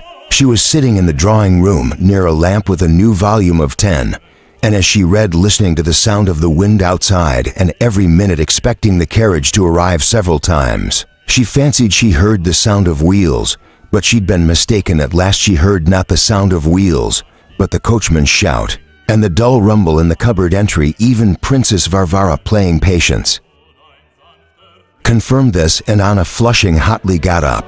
But instead of going down as she had done twice before, she stood still. She suddenly felt ashamed of her duplicity. But even more, she dreaded how he might meet her. All feeling of wounded pride had passed now. She was only afraid of the expression of his displeasure. She remembered that her child had been perfectly well again for the last 2 days. She felt positively vexed with her for getting better from the very moment her letter was set off. Then she thought of him, that he was here, all of him, with his hands, his eyes. She heard his voice, and forgetting everything, she ran joyfully to meet him. "Well, how is Annie?" he said timidly from below, looking up to Anna. As she ran down to him, he was sitting on a chair and a footman was pulling off his warm overboot. "Oh, she's better, Annie," he said, shaking himself. She took his hand in both of hers and drew it to her waist, never taking her eyes off him. "Well, I'm glad," he said, coldly scanning her. Her hair, her dress, which he knew she had put on for him, always charming. But how many times it had charmed him, and the stern, stony expression that she so dreaded settled upon his face. "Well, I'm glad. And are you well?" he said, wiping his damp beard with his handkerchief and kissing her hand. "Never mind," she thought, "only let him be here. And so long as he's here, he dare not cease to love me." The evening was spent happily and gaily in the presence of Princess Varvara, who complained, too, and that Anna had been taking morphine in his absence. "What am I to do? I couldn't sleep. My thoughts prevented me. When he's here I never take it, hardly ever." He told her about the election, and Anna knew how by adroit questions to bring him to what gave him most pleasure, his own success. She told him of everything that interested him at home, and all that she told him was of the most cheerful description. But late in the evening, when they were alone, Anna, seeing that she had regained complete possession of him, wanted to erase the painful impression of the glance he had given her for the letter. She said, "Tell me frankly, you were vexed at getting my letter, and you didn't believe me." As soon as she had said it, she felt that however warm his feelings were to her, he had not forgiven her for that. "Yes," he said, "the letter was so strange. First Annie ill, and then you thought of coming yourself. It was all the truth." "I don't doubt it." "Yes, you do doubt it. You're vexed. I see. Not for one moment I'm only vexed. That's true, that you seem somehow unwilling to admit that there are duties, the duty of going to a concert. But we won't talk about it," he said. "Why not talk about it?" She said, "I only meant to say that matters of real importance may turn up now. For instance, I shall have to go to Moscow to arrange about the house." "Anna, why are you so irritable? Don't you know that I can't live without you?" "If so," said Anna, her voice suddenly changing, "it means that you are sick of this life. Yes, you'll come for a day and go away as men do." "Anna, that's cruel. I'm ready to give up my whole life." But she did not hear him. "If you go to Moscow, I will not stay here either. We must separate, or else live together. Why, you know that's my one desire. But for that we must get a divorce. I will write to him. I see I cannot go on like this. But I will come with you to Moscow." "You talk as if you were threatening me." "But I desire nothing so much as never to be parted from you," said Vronsky, smiling. But as he said these words, there gleamed in his eyes not merely a cold look, but the vindictive look of a man persecuted and made cruel. She saw the look and correctly divined its meaning. If so, it's a calamity. That glance told her it was a moment's impression. But she never forgot it. Anna wrote to her husband asking him about a divorce, and towards the end of November, taking leave of Princess Varvara, who wanted to go to Petersburg. She went with Vronsky to Moscow, expecting every day an answer from Alexei Alexandrovich, and after that the divorce. They now established themselves together like married people. Part 7, Chapter 1. The 11th had been 3 months in Moscow. The date had long passed on which, according to the most trustworthy calculations of people learned in such matters, Kitty should have been confined, but she was still about, and there was nothing to show that her time was any nearer than 2 months ago. The doctor, the monthly nurse, and Dolly and her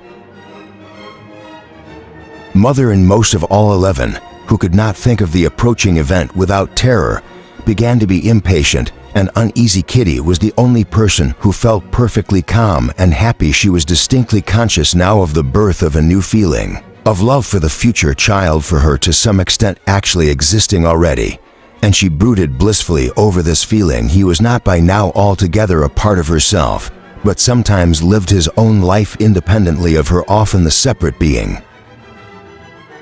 gave her pain, but at the same time she wanted to laugh with a strange new joy. All the people she loved were with her, and all were so good to her, so attentively caring for her, so entirely pleasant was everything presented to her that if she had not known and felt that it must all soon be over, she could not have wished for a better and pleasanter life. The only thing that spoiled the charm of this manner of life was that her husband was not here as she loved him to be, and as he was in the country. She liked his serene, friendly, and hospitable manner. In the country, in the town, he seemed continually uneasy and on his guard, as though he were afraid someone would be rude to him, and still more to her at home in the country. Knowing himself distinctly to be in his right place, he was never in haste to be off elsewhere. He was never unoccupied here in town. He was in a continual hurry, as though afraid of missing something, and yet he had nothing to do, and she felt sorry for him too.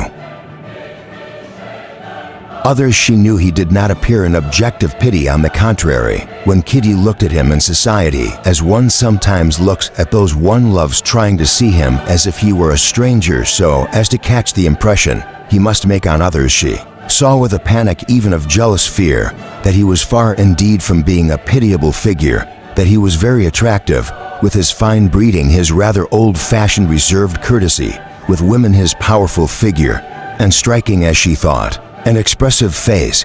But she saw him not from without, but from within. She saw that here he was not himself. That was the only way she could define his condition to herself. Sometimes she inwardly reproached him for his inability to live in the town. Sometimes she recognized that it was really hard for him to order his life here so that he could be satisfied with it. What had he to do? Indeed, he did not care for cards. He did not go to a club, spending the time with jovial gentlemen of Oblonsky's type. She knew now what that meant. It meant drinking, and going somewhere after drinking. She could not think without horror of where men went on such occasions.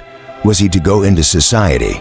But she knew he could only find satisfaction in that if he took pleasure in the society of young women, and that she could not wish for should he stay at home with her mother and her sisters. But much as she liked and enjoyed their conversations forever on the same subjects, Eileen Nadine, as the old prince called the sisters' talks, she knew it must bore him. What was there left for him to do?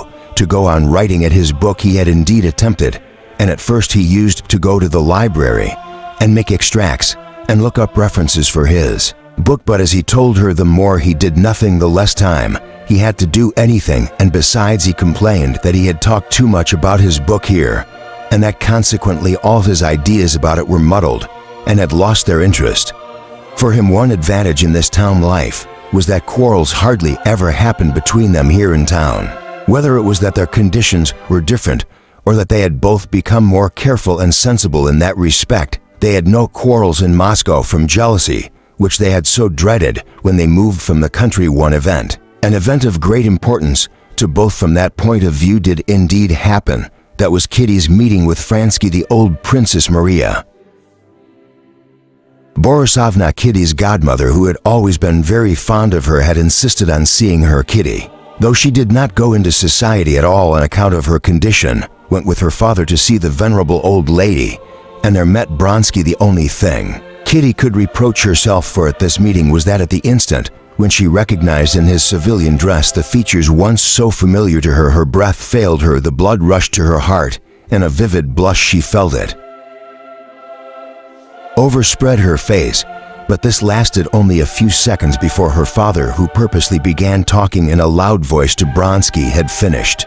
She was perfectly ready to look at Bronsky, to speak to him, if necessary, exactly as she spoke to Princess Maria Borisovna, and more than that, to do so in such a way that everything to the faintest intonation and smile would have been approved by her husband, whose unseen presence she seemed to feel about her. That instant she said a few words to him, even smiled serenely at his joke about the elections, which he called our parliament. She had to smile to show she saw the joke, but she turned away immediately to Princess Maria Borisovna and did not once glance at him till he got up to go. Then she looked at him, but evidently only because it would be uncivil not to look at a man when he's saying goodbye. She was grateful to her father for saying nothing to her about their meeting Bronsky, but she saw by his special warmth to her after the visit during their usual walk.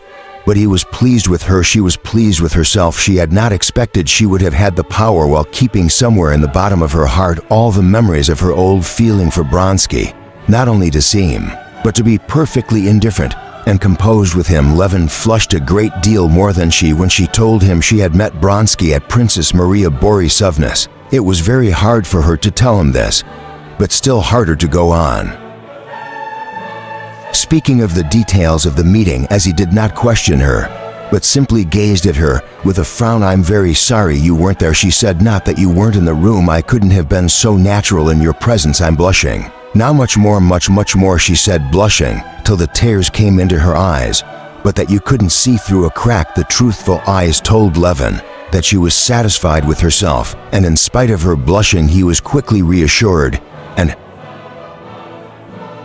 began questioning her, which was all she wanted, when he had heard everything, even to the detail that for the first second she could not help flushing, but that afterwards she was just as direct and as much at her ease as with any chance acquaintance. Levin was quite happy again, and said he was glad of it, and would not now behave as stupidly as he had done at the election, but would try the first time he met Bronsky to be as friendly as possible. "It's so wretched to feel that there's a man, almost an enemy, who it's painful to meet," said Levin. "I'm very, very glad chapter to go. Please go then and call on the bulls," Kitty said to her husband when he came in to see her at 11 o'clock before going out. "I know you're dining at the club, Papa put down your name, but what are you gonna do in the morning?" "I'm only going to cut a Vasov," answered Levin. "Why so early?" "He promised to introduce me to Metros. I wanted to talk to him about my work. He's a distinguished scientific man from Petersburg," said Levin. "Yes, wasn't it his article you were praising so well?" And after that said Kitty, "I should go to the court, perhaps about my sister's business."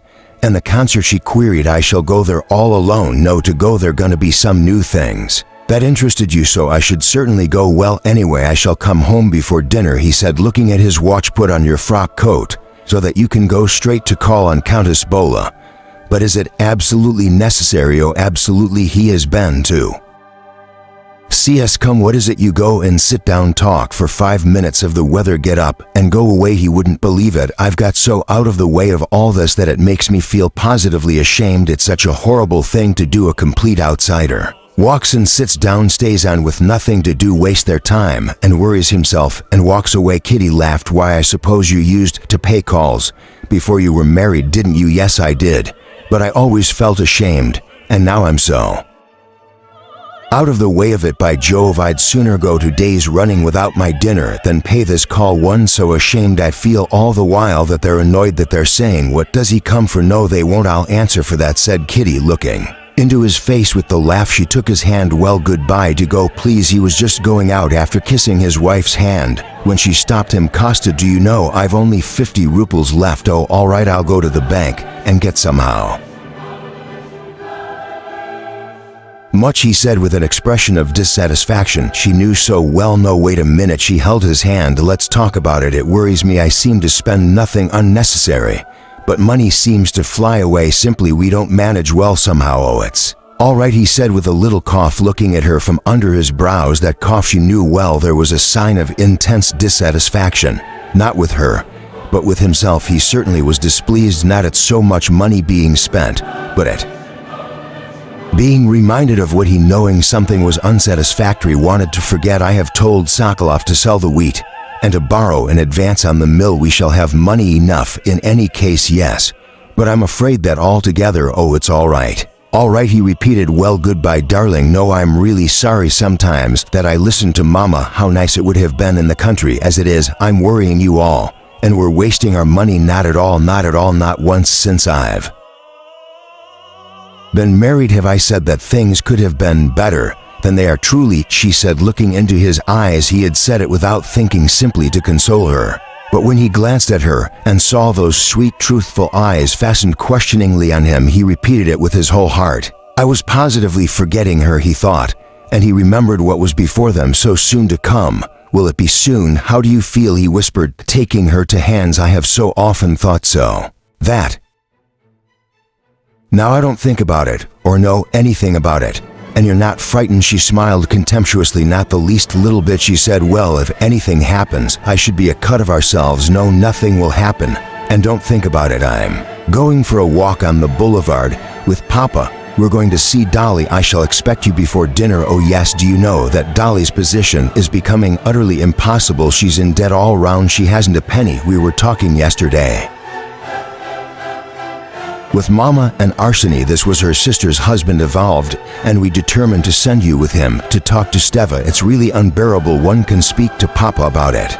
But if you and he, why, what can we do?" said Levin. "You'll be at Arseny's anyway. Talk to him. He'll tell what we decided." "Oh, I agree to everything Arsenic thinks beforehand. I'll go and see him. By the way, if I do go to the concert, I'll go with Italia." "Well, goodbye." On the steps, Levin was stopped by his old servant Kuzma, who had been with him before his marriage and now looked after their household in town. "Beauty, that was the left shaft horse brought up from the country, has been badly shot and is quite lame," he said. "What does your honor wish to be done during the first part of their stay in Moscow?" Levin had used his own horses brought up from the country. He tried to arrange this part of their expenses in the best and cheapest way possible, but it appeared that their own horses came dearer than hired horses, and they still hired to send for the veterinary. "There may be a bruise, and for Katrina Alexandrovna?" asked Kuzma. Levin was not by now struck, as he had been at first, by the fact that to get from one end of Moscow to the other he had to have two powerful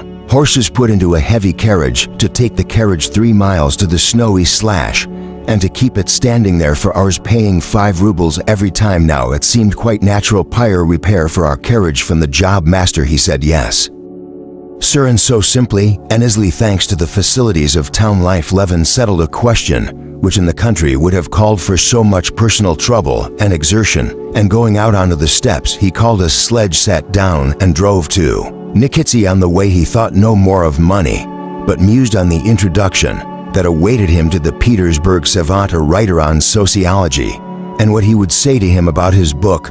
Only during the first days of his stay in Moscow Levin had been struck by the expenditure, strange to one living in the country, unproductive but inevitable, that was expected of him on every side. But by now he'd grown used to it. That had happened to him in this matter, which is said to happen to drunkards. The first glass sticks in the throat, the second flies down like a hawk, but after the third they're like tiny little birds. When Levin had changed his first 100-ruble note to pay for liveries for his footman and hall porter, he could not help reflecting that these liveries were of no use to anyone, but they were indubitably necessary, to judge by the amazement of the princess and Kitty, when he suggested that they might do without liveries, that these liveries would cost the wages of 2 laborers for the summer, that is, would pay for about 300 working days, from Easter to Ash Wednesday, and each a day of hard work from early morning to late evening. And that 100-ruble note did stick in his throat. But the next note changed to pay for providing a dinner for their relations. That cost 28 rubles, though it did excite Levin the reflection that 28 rubles meant 9 measures of oats, which men would with groans and sweat have reaped and bound and thrashed and windowed and sifted and sown. This next one he parted with more easily, and now the notes he changed no longer aroused such reflections, and they flew off like little birds. Whether the labor devoted to obtaining the money corresponded to the pleasure given by what was bought with it was a consideration. He had long ago dismissed his business calculation that there was a certain price below which he could not sell certain grain, was forgotten to the rye, for the price of which he had so long held out had been sold for 50 kopecks, a measure cheaper that it had been fetching a month ago. Even the consideration that with such an expenditure he could not go on living for a year without debt, that even had no force. Only one thing was essential: to have money in the bank without inquiring where it came from, so as to know that one had the wherewithal to buy meat for tomorrow. And this condition had hitherto been fulfilled.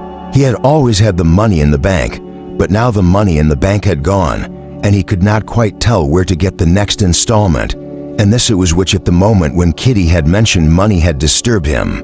But he had no time to think about it. He drove off thinking of Catavasso and the meeting with Metro. That was before him. Chapter 3. Levin had on his visit to town seen a great deal of his old friend at the university, Professor Katavasov, whom he had not seen since his marriage. He liked in Katavasov the clearness and simplicity of his conception of life. Levin thought that the clearness of Katavasso's conception of life was due to the poverty of his nature. Katavasso thought that the disconnectedness of Levin's ideas was due to his lack of intellectual discipline, but Levin enjoyed Katavasso's clearness, and Katavasso enjoyed the abundance of Levin's untrained ideas, and they liked to meet and to discuss. Levin had read Katavasso of some parts of his book, and he had liked them. On the previous day, Katavasso had met Levin at a public lecture and told him that the celebrated Metros, whose article Levin had so much liked, was in Moscow, that he had been much interested by what Katavasso had told him about Levin's work, and that he was coming to see him tomorrow at 11 and would be very glad to make Levin's acquaintance. "You're positively a reformed character, I'm glad to see," said Katavasso of meeting Levin in the little drawing room. "I heard the bell and thought impossible that it can be he at the exact time." "Well, what do you say to the Montenegrins now, their race of warriors?" "Why, what's happened?" asked Levin. Katavasso, in a few words, told him the last piece of news from the war, and going into his study introduced Levin to a short, thick-set man of pleasant appearance. This was Metro. Of the conversation touched for a brief space on politics and on how recent events were looked at in the higher spheres in Petersburg. Metro repeated a saying that had reached him through a most trustworthy source, reported as having been uttered on this subject by the Tsar, and one of the ministers kind of also had heard also an excellent authority that the Tsar had said something quite different. Levin tried to imagine circumstances in which both sayings might have been uttered, and the conversation on that topic dropped. "Yes, here he's written almost a book on the natural conditions of the labor in relation to the land," said Katavasov. "I'm not a specialist, but I, as a natural science man, was pleased at his not taking mankind as something outside biological laws, but on the contrary seeing his dependence on his surroundings, and in that dependence seeking the laws of his development." "It's very interesting," said Metrov. "What I began precisely was to write a book on agriculture, but studying the chief instrument of agriculture, the laborer," said Levin, reddening. "I could not help coming to quite unexpected results." Levin began carefully, as it were feeling his ground, to expound his views. He knew Metro had written an article against the generally accepted theory of political economy, but to what extent he could reckon on his sympathy with his own new views he did not know, and could not guess from the clever and serene face of the learned man. "But in what do you see the special characteristics of the Russian laborer?"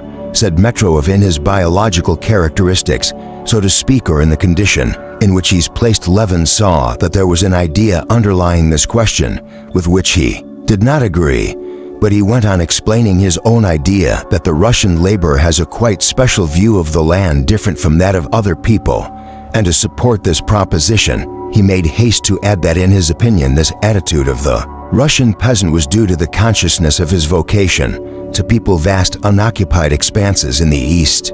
One may easily be led into error, and basing any conclusion on the general vocation of the people, said Metrov, interrupting Levin. The condition of the laborer will always depend on his relation to the land and to capital. And without letting Levin finish explaining his idea, Metrov began expounding to him the special point of his own theory. In what the point of his theory lay, Levin did not understand, Because he did not take the trouble to understand, he saw that Metrov, like other people, in spite of his own article in which he had attacked the current theory of political economy, looked at the position of the Russian peasant simply from the point of view of capital wages and rent. He would indeed have been obliged to admit that in the eastern, much the larger part of Russia, rent was as yet nil, that for 9/10 of the 80 millions of the Russian peasants' wages took the form simply of food provided for themselves, and that capital does not so far exist except in the form of the most primitive tools.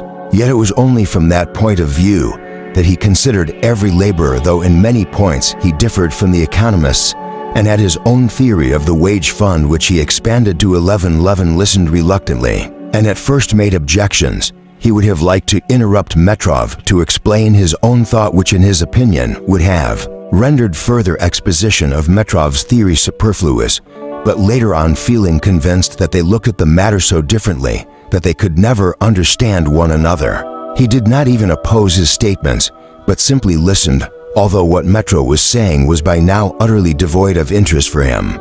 He had experienced a certain satisfaction in listening to him. It flattered his vanity that such a learned man should explain his ideas to him so eagerly, with such intensity and confidence in Levin's understanding of the subject. Sometimes, with a mere hint, referring him to a whole aspect of the subject, they put this down to his own credit, unaware that Metrov, who had already discussed his theory over and over again with all his intimate friends, talked of it with special eagerness to every new person, and in general was eager to talk to anyone of any subject that interested him, even if still obscure to himself. "We are late, though," said Katabasso, of looking at his watch directly Metrov had finished his discourse. "Yes, there's a meeting of the Society of Amateurs today in commemoration of the Jubilee of Sweden." "Teach," said Katabasso, of an answer to Levin's inquiry. "Pyotr Ivanovich and I were going, I promise, to deliver an address on his labors in zoology.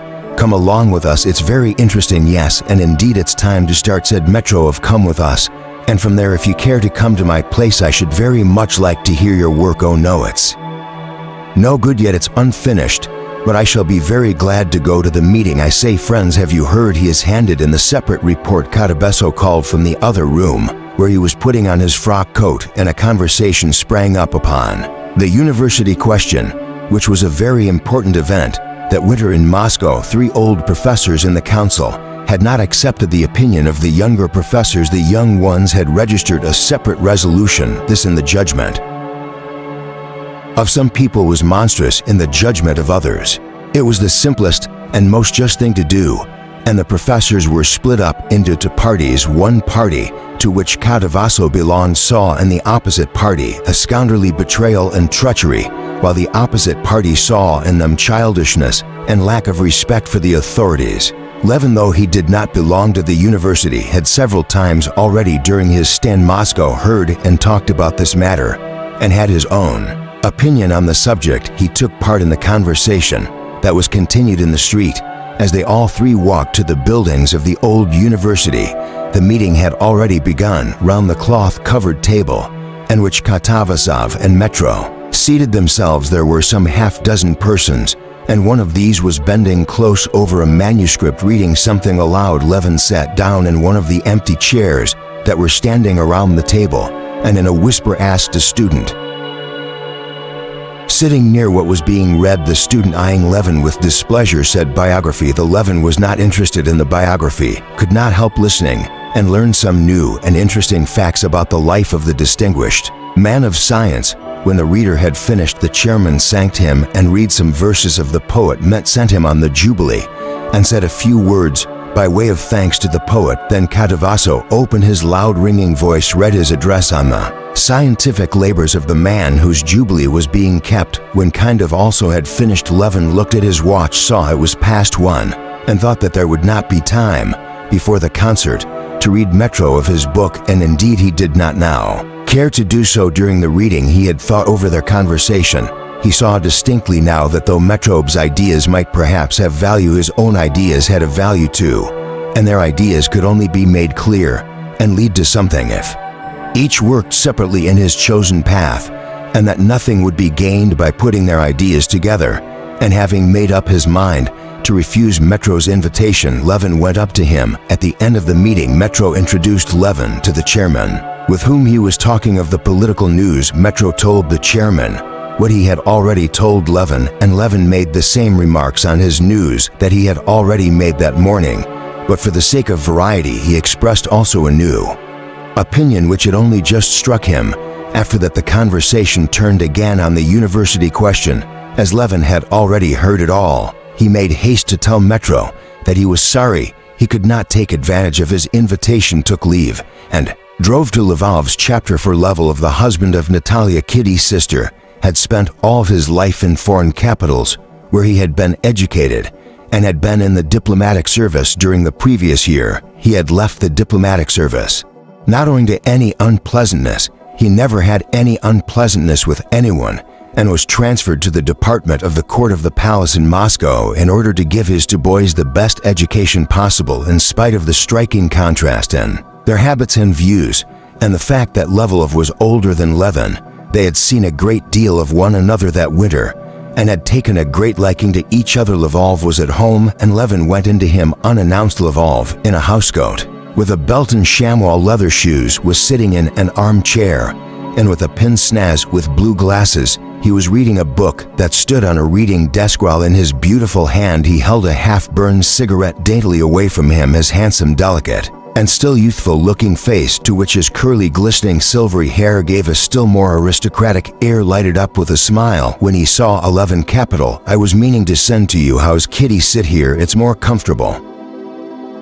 He got up and pushed up a rocking chair. "Have you read the last circular in the Journal de St. Petersburg? I think it's excellent," he said with a slight French accent. Levin told him what he had heard from Katavaso was being said in Petersburg, and after talking a little about politics, he told him of his interview with Metrov and the Learned Society's meeting. To Levelov, "It was very interesting. That's what I envy you, that you are able to mix in these interesting scientific circles," he said, and as he talked he passed as usual into French, which was easier to him. "It's true I haven't the time for it. My official work and the children leave me no time, and then I'm not ashamed to own that my education has been too defective. That I don't believe," said Levin with a smile, feeling, as he always did, touch that level UPS low opinion of himself, which was not in the least put on from a desire to seem or to be modest, but was absolutely sincere. "Oh yes, indeed, I feel now how badly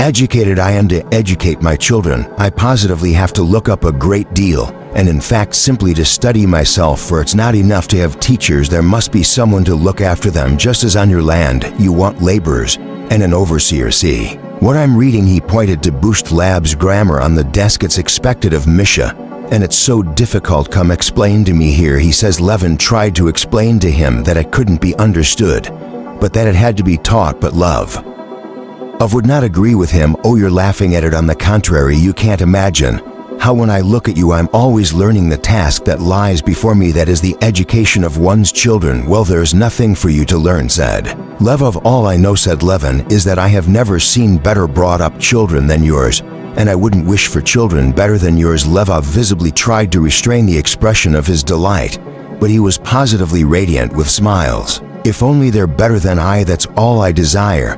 You don't know yet all the work," he said, "with boys who've been left like mine to run wild abroad. You'll catch all that up. They're such clever children. The great thing is the education of character. That's what I learn when I look at your children. You talk of the education of character. You can imagine how difficult that is. You've hardly succeeded in combating one tendency when others crop up, and the struggle begins again.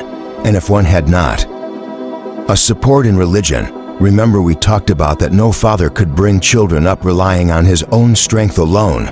Without that help, this subject, which always interested Levin, was cut short by the entrance of the beauty Natalia Alexandrovna, dressed to go out. "I didn't know you were here," she said, unmistakably feeling no regret, but a positive pleasure in interrupting this conversation on a topic she had heard so much of that she was by now weary of it. "Well, how is Kitty? I'm dining with you today. I tell you what, our Sydney," she said to her husband. "You take the carriage." And the husband and wife began to discuss their arrangements for the day, as the husband had to drive to meet someone on official business, while the wife had to go to the concert in some public meeting of a committee on the Eastern question. There was a great deal to consider, and said Levin had to take part in their plans. As one of themselves, it was settled that Levin should go with Natalia to the concert and the meeting, and that from there they should send the carriage to the office for our Sydney, and he should call for her and take her to Kitty's, or that if he had not finished his work he should send the carriage back and Levin would go with her. He's spoiling me. Level Up said to his wife, he assures me that our children are splendid. When I know how much that's bad there is in them, I said he goes to extremes. I always say that his wife, if you look for perfection, you will never be satisfied. And it's true, as Papa says, that when we were brought up there was one extreme. We were kept in the basement, while our parents lived in the best rooms. Now it's just the other way. The parents are in the wash house, while the children are in the best rooms. Parents now are not expected to live at all, but to exist all together for their children. Well, what if they like it better? Live Off said with his beautiful smile, touching her hand. Anyone who didn't know, you would think you were a stepmother, not a true mother. No, extremes are not good in anything, Natalia said serenely, putting his paper knife straight in its proper place on the table. Well, come here, you perfect children, Live Off said to the two handsome boys who came in, and after bowing to Levin, went up to their father, obviously wishing to ask him about something. Levin would have liked to talk to them, to hear what they would say to their father, but Natalia began talking to him, and then Levin's colleague in the service, Madden, walked in wearing his court uniform to go with him to meet someone, and a conversation was kept up without a break upon Herzegovina Princess Kurzynskaya, the town council, and the sudden death of Madame A. Proxin. Levin even forgot the commission and trusted to him. He recollected it as he was going into the hall. Oh, Kitty told me to talk to you about Oblonsky, he said as Lvov was standing on the stairs seeing his wife and Levin off. Yes, my mom wants us libel-freer to attack him, he said, blushing. But why should I? Well, then I will attack him, said Madame Lvova with a smile, standing in her white sheepskin cape, waiting till they had finished speaking. Come, let us go. Chapter 5. At the concert in the afternoon, two very interesting things were performed. One was a fantasia, King Lear. The other was a quartet dedicated to the memory of Bach. Both were new and in the new style, and Levin was eager to form an opinion of them. After escorting his sister-in-law to her stall, he stood against a column and tried to listen as attentively and conscientiously as possible. He tried not to let his attention be distracted and not to spoil his impression by looking at the conductor in a white tie waving his arms, which always disturbed his enjoyment of music so much, or the ladies in bonnets with strings carefully tied over their ears, and all these people either thinking of nothing at all or thinking of all sorts of things except the music. He tried to avoid meeting musical connoisseurs or talkative acquaintances and stood looking at the floor straight before him, listening. But the more he listened to the fantasia of King Lear, the further he felt from forming any definite opinion of it. There was, as it were, a continual beginning, a preparation of the musical expression of some feeling, but it fell to pieces again, directly breaking into new musical motives, or simply nothing but the whims of the composer, exceedingly complex but disconnected sounds in these fragmentary musical expressions, though sometimes beautiful, were disagreeable because they were utterly unexpected and not led up to by anything. Gaiety and grief and despair and tenderness and triumph followed one another without any connection, like the emotions of a madman. And these emotions, like a madman's, spring up quite unexpectedly. During the whole of the performance, Levin felt like a deaf man watching people dancing, and was in a state of complete bewilderment when the fantasia was over, and felt a great weariness from the fruitless strain on his attention. Loud applause resounded on all sides. Everyone got up, moved about, and began talking, anxious to throw some light on his own perplexity from the impressions of others. Levin began to walk about looking for connoisseurs, and was glad to see a well-known musical amateur and conversation with pests of whom he knew marvelous pests up with, saying in his mellow bass, "How are you, Konstantin Dmitrovich?" Particularly sculpture, asking plastic, so to say, and richly colored is that passage where you feel Cordelia's approach, where woman does you be bleak enters into conflict with fate. Isn't it, you mean? What has Cordelia to do with it? Levin asked, timidly, forgetting that the fantasia was supposed to represent King Lear. Cordelia comes in. See here, said Pestov, tapping his finger on the satiny surface of the program he held in his hand and passing it to Levin. Only then Levin recollected the title of the fantasia and made haste to read in the Russian translation the lines from Shakespeare that were printed on the back of the program. "You can't follow it without that," said Pestov, addressing Levin as the person he had been speaking to had gone away, and he had no one to talk to. In the entrapped Levin and Pestov fell into an argument upon the merits and defects of music of the Wagner school. Levin maintained that the mistake of Wagner and all his followers lay in their trying to take music into the sphere of another art, just as poetry goes wrong when it tries to paint a face as the art of painting ought to do.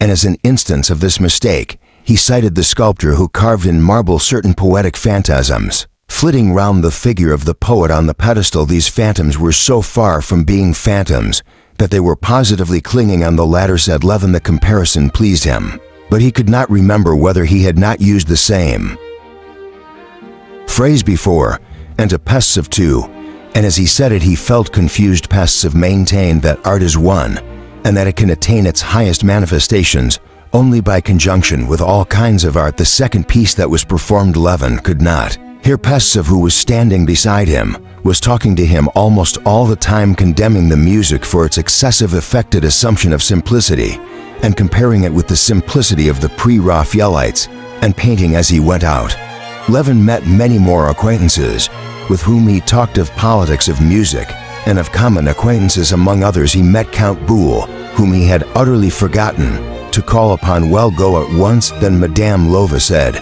when he told her, "Perhaps they'll not be at home, and then you can come to the meeting to fetch me. You'll find me still there." Chapter 6. "Perhaps they're not at home," said Levin as he went into the hall of Countess Bola's house. "At home? Please walk in," said the porter resolutely, removing his coat. "How annoying," thought Levin with a sigh, taking off one glove and stroking his hat. "What did I come for? What have I to say to them?" As he passed through the first drawing room, Levin met in the doorway Countess Bola, giving some order to a servant with a careworn and severe face. On seeing Levin she smiled and asked him to come into the little drawing room, where he heard voices. In this room there were sitting in armchairs the two daughters of the Countess and a Moscow colonel whom Levin knew. Levin went up, greeted them, and sat down beside the sofa with his head on his knees. "How is your wife? Have you been at the concert?" "We couldn't go. Mama had to be at the funeral service." "Yes, I heard. What a sudden death," said Levin. The Countess came and sat down on the sofa, and she too asked after his wife and inquired about the concert. Levin answered and repeated an inquiry about Madame Aproxina's sudden death. "But she was always in weak health." "Were you at the opera?" "Yesterday, yes, I was. Luca was very good." "Yes, very good," he said, and it was utterly of no consequence to him what they thought of him. He began repeating what they had heard 100 times about the characteristics of the singer's talent. Countess Bola pretended to be listening. Then, when he had said enough and paused, the colonel, who had been silent till then, began to talk. The colonel talked of the opera and about culture. At last, after speaking of the proposed Fulgur at turns, the colonel laughed, got up noisily, and went away. Levin arose, but he saw by the face of the Countess that it was not yet time for him to go. He must stay 2 minutes longer. He sat down, but as he was thinking all the while how stupid it was, he could not find a subject for conversation, and sat silent. "You are not going to the public meeting? They say will be very interesting," began the Countess. "No, I promised my belle sir to fetch her from it," said Levin. A silence followed. The mother once more exchanged glances with a daughter. "Well, now I think the time has come," thought Levin, and he got up. The lady shook hands with him and begged him to say meal shows to his wife for them. The porter asked him as he gave him his coat, "Where's your honor staying?" and immediately wrote down his address in a big handsomely bound book. "Of course I don't care, but still I feel ashamed and awfully stupid," thought Levin, consoling himself with the reflection that everyone does it. He drove to the public meeting, where he was to find his sister-in-law, so as to drive home with her. At the public meeting of the committee there were great many people, and almost all the highest society. Levin was in time for the report, which, as everyone said, was very interesting. When the reading of the report was over, people moved about, and Levin met Sviofsky, who invited him very pressingly to come that evening to a meeting of the Society of Agriculture, where a celebrated lecture was to be delivered. And step on her Konjevich would only just come from the races, and many other acquaintances, and Levin heard and uttered various criticisms on the meeting on the new Fantasia, and on a public trial, but probably from the mental fatigue, he was beginning to feel he made a blunder. And speaking of the trial, and this blunder he recalled several times with fixation, speaking of the sentence upon a foreigner who had been condemned in Russia, and of how unfair it would be to punish him by exile abroad. Levin repeated what he had heard the day before in conversation from an acquaintance. "I think sending him abroad is much the same as punishing a carp by putting it into the water," said Levin. Then he recollected that this idea, which he had heard from an acquaintance and uttered as his own, came from a fable of Krylov's, and that the acquaintance had picked it up from a newspaper article after driving home with his sister-in-law and finding Kitty and good spirits and quite well. Levin drove to the club. Chapter 7. Levin reached the club just at the right time. Members and visitors were driving up as he arrived. Levin had not been at the club for a very long while, not since he lived in Moscow, when he was leaving the university and going into society. He remembered the club, the external details of its arrangement, but he had completely forgotten the impression it had made on him in old days.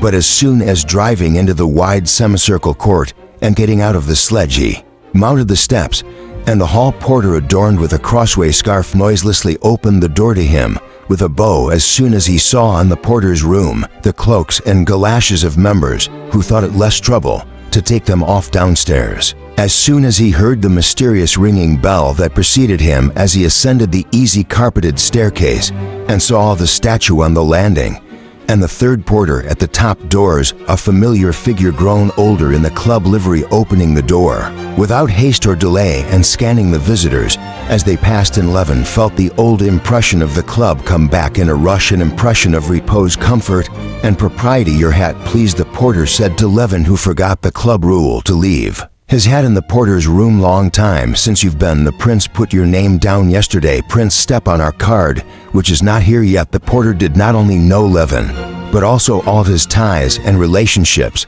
and so immediately mentioned his intimate friends passing through the outer hall, divided up by screens, and the room partitioned on the right, where a man sits at the fruit buffet. Levin overtook an old man walking slowly in and entered the dining room full of noise and people. He walked along the tables almost at full and looked at the visitors. He saw people of all sorts, old and young, some he knew a little, some intimate friends. There was not a single cross or worried-looking face. All seemed to have left their cares and anxieties in the porter's room with their hats, and were all deliberately getting ready to enjoy the material blessings of life. Sviofsky was here, and Sherbatsky, Nebudovsky, and the old prince, and Vronsky, and Sergei Ivanovich. "Oh, why you're late," the prince said, smiling, and giving him his hand over his own shoulder. "How's Kitty?" he added, smoothing out the napkin he had tucked in his waistcoat buttons. "All right, they're dining at home, all three of them, Aelia and Nadine. To be sure there's no room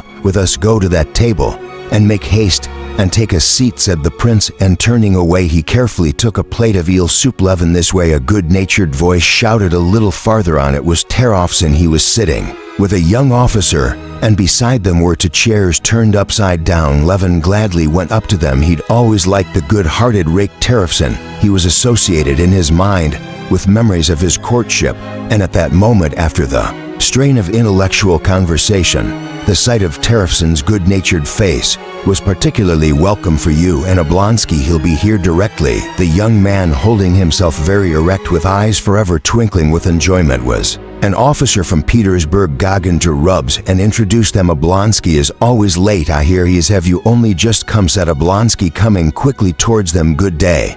Had some vodka. Well, come along then." Levin got up and went with him to the big table spread with spirits and appetizers of the most various kinds. One would have thought that out of 24 delicacies, one might find something to one's taste, but Stepan Arkadovich asked for something special, and one of the liveried waiters standing by immediately brought what was required. They drank a wine glass full and returned to their table at once. While they were still at the soup, Gagin was served with champagne and told the waiter to fill 4 glasses. Levin did not refuse the wine and asked for a second bottle. He was very hungry and ate and drank with great enjoyment, and with still greater enjoyment took part in the lively and simple conversation of his companions. Gauguin, dropping his voice, told the last good story from Petersburg, and the story, though improper and stupid, was so ludicrous that Levin broke into roars of laughter so loud that those near looked around. That's in the same style as That's a Thing I Can't Endure, you know, the story said Stepan.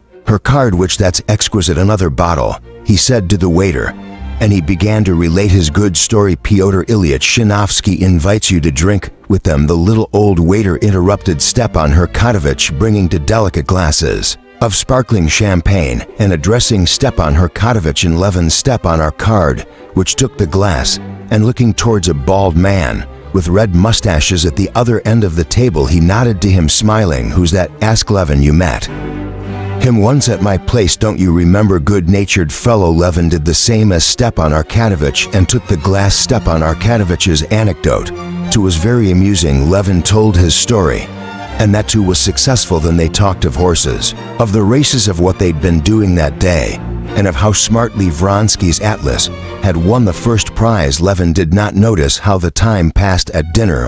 And here they are. Stepan, our card, which said towards the end of dinner, leaning over the back of his chair and holding out his hand to Vronsky, who came up with a tall officer of the guards. Vronsky's face beamed with the look of good-humored enjoyment that was general in the club.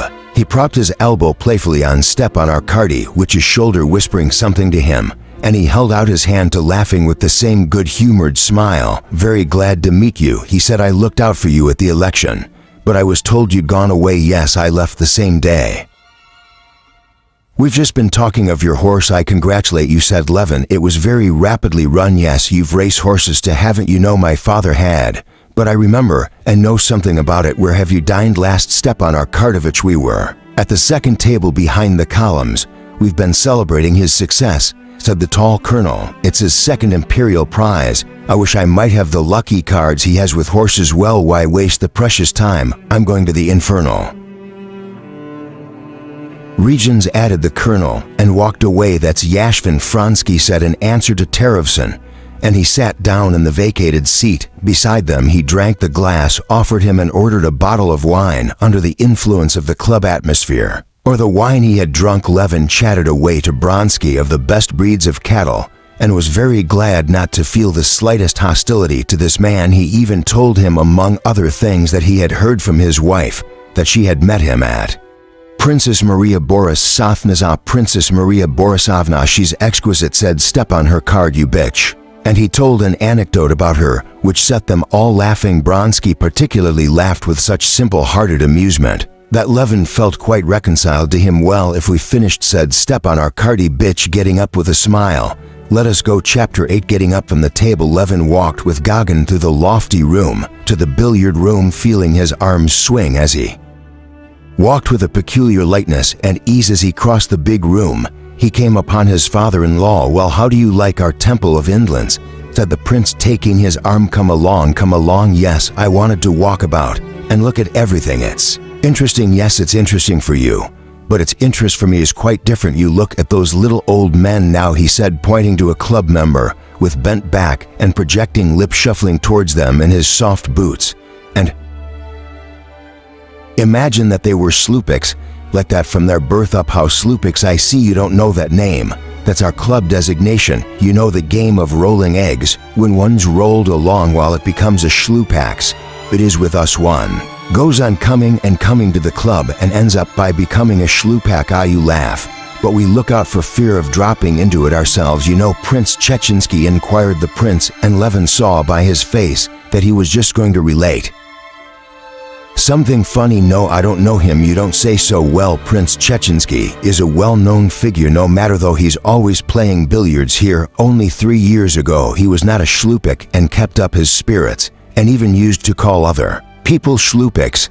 But one day he turns up in our porter, you know, Vasily, by that fat one. He's famous for his bon mot, and so Prince Chetny asks him, come Vasily, who's here? Any shlupaks here yet? And he says, you're the third. Yes, my dear boy. That he did talking and greeting the friends they met. Levin and the prince walked through all the rooms. The great room where the tables had already been set and the usual partners were playing for small stakes. The divine room where they were playing Chess and Sergei Ivanovich was sitting talking to somebody, the billiard room, where about a sofa, in a recess there was a lively party drinking champagne. Gagin was one of them. They peeped into the infernal regions, where good many men were crowding.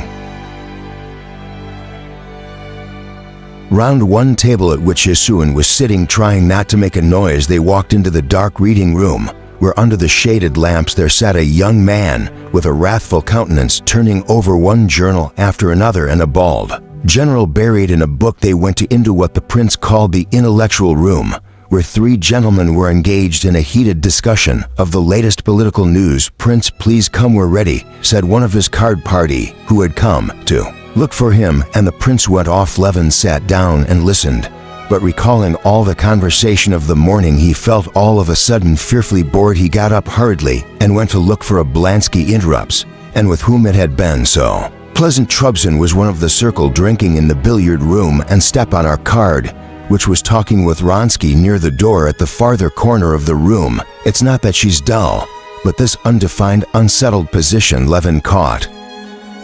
And he was hurrying away, but Stepan Arkadovich called to him. Levin said, "Stepan Arkadovich," and Levin noticed that his eyes were not full of tears exactly, but moist, which always happened when he'd been drinking or when he was touched just. Now it was due to both causes. "Levin, don't go," he said, and he warmly squeezed his arm above the elbow, obviously not at all wishing to let him go. "This is a true friend of mine, almost my greatest friend," he said to Vronsky. "You have become even closer and dear to me, and I want you, and I know you ought to be friends and great friends, because you're both splendid fellows. Well, there's nothing for us now but to kiss and be friends," Vronsky said with good-natured playfulness, holding out his hand.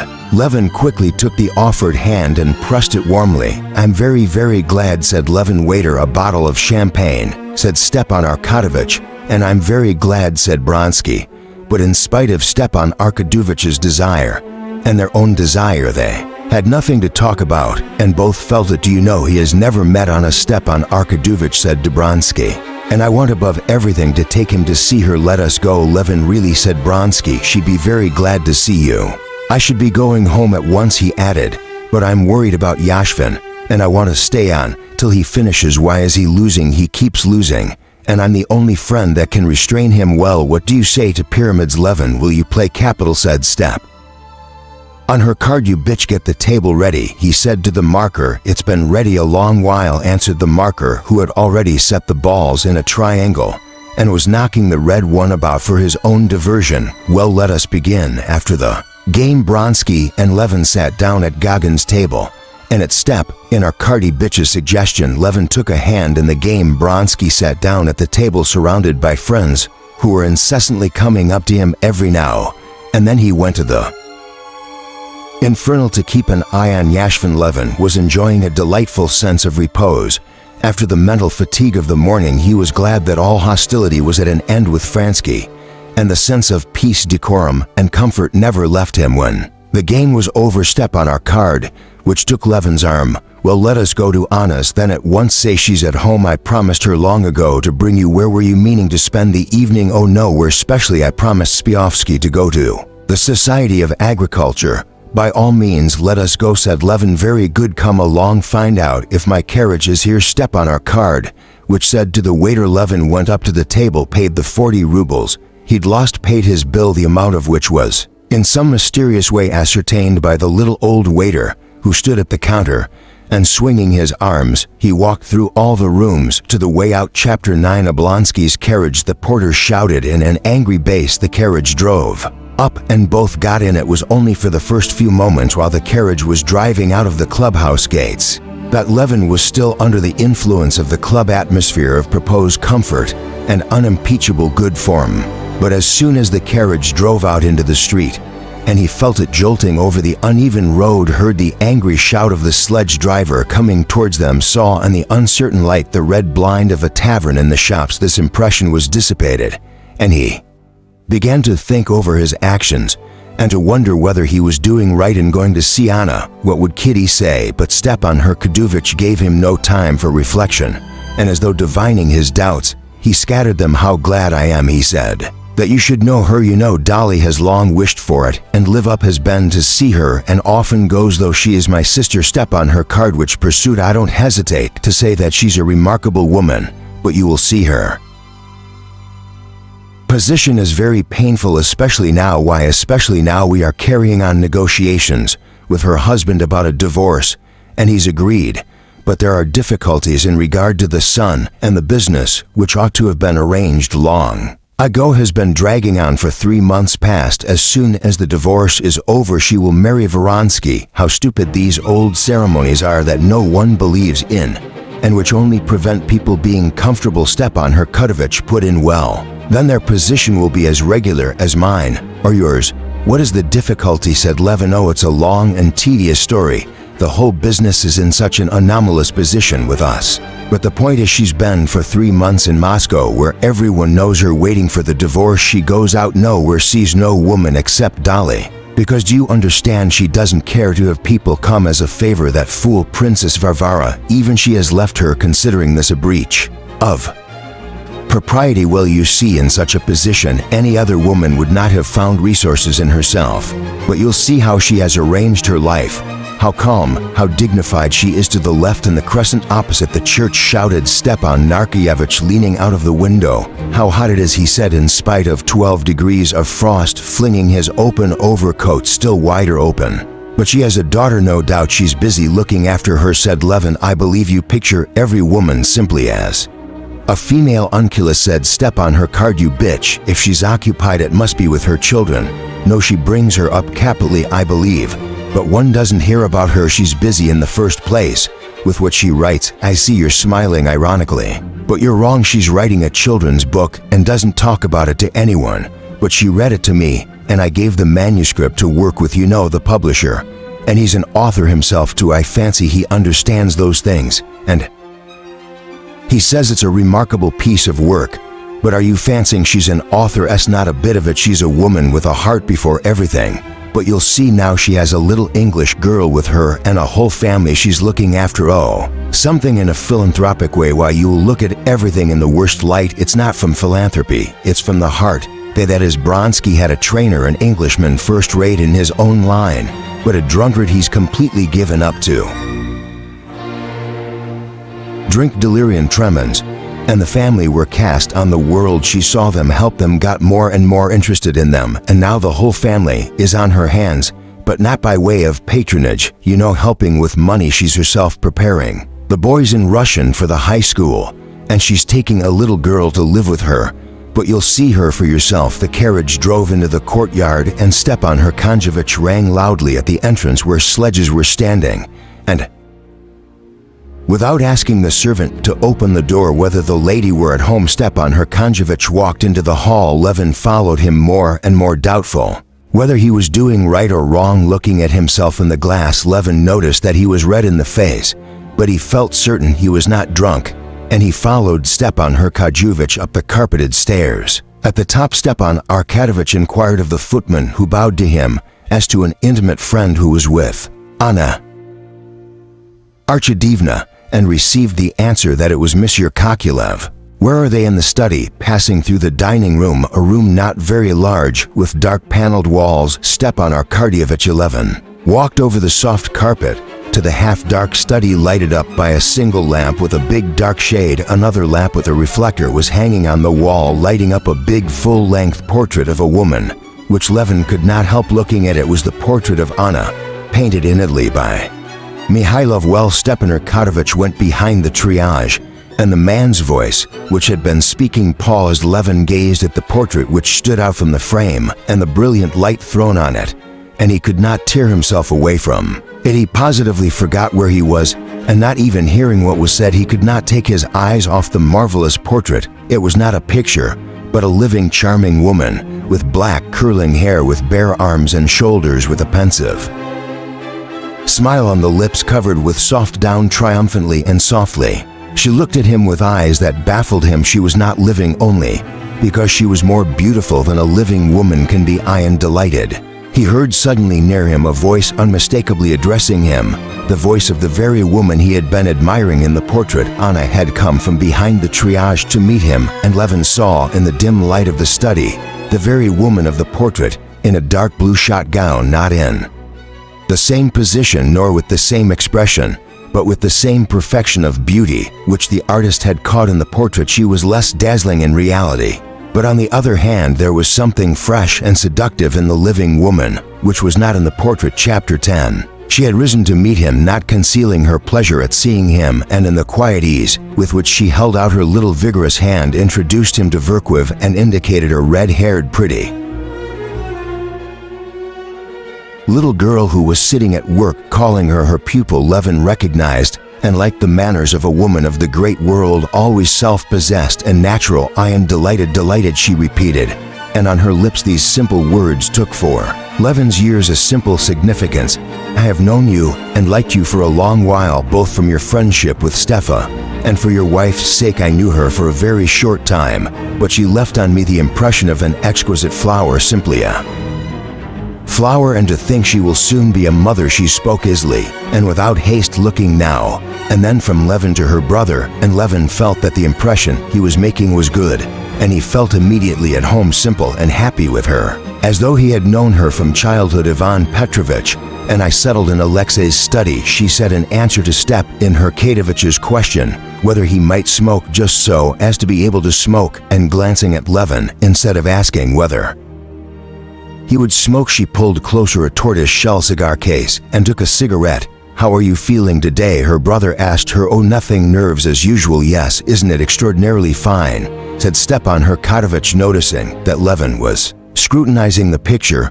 "I have never seen a better portrait, and extraordinarily like, isn't it?" said Werkuev. Levin looked from the portrait to the original. A peculiar brilliance slided up on his face when she felt his eyes on her. Levin flushed, and to cover his confusion, would have asked whether she had seen Daria Alexandrovna lately.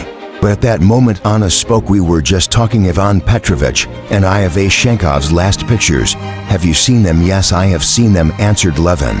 "But I beg your pardon, I interrupted you. You were saying," Levin asked, if she had seen Dolly lately. "She was here yesterday. She was very indignant with the high school people on Grisha's account. The Latin teacher, it seems, had been unfair to him." "Yes, I have seen his pictures. I didn't care for them very much." Levin went back to the subject she had started. Levin talked now not at all with that purely businesslike attitude to the subject with which he had been talking all the morning. Every word in his conversation with her had a special significance, and talking to her was pleasant. Still pleasanter it was to listen to her on a talk, not merely naturally and cleverly, but cleverly and carelessly, attaching no value to her own ideas, and giving great weight to the ideas of the person she was talking to. The conversation turned on the new movement in art, on the new illustrations of the Bible by a French artist. Verkwiv attacked the artist for a realism carried to the point of coarseness. Levin said that the French had carried conventionality further than anyone,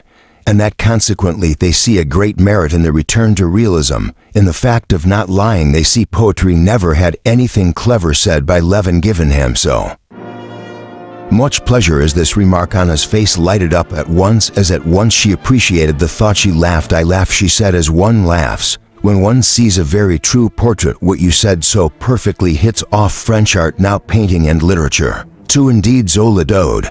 "But perhaps it's always so that men form their conceptions from fictitious conventional types, and then all the communist songs made, they're tired of the fictitious figures and begin to invent more natural, true figures."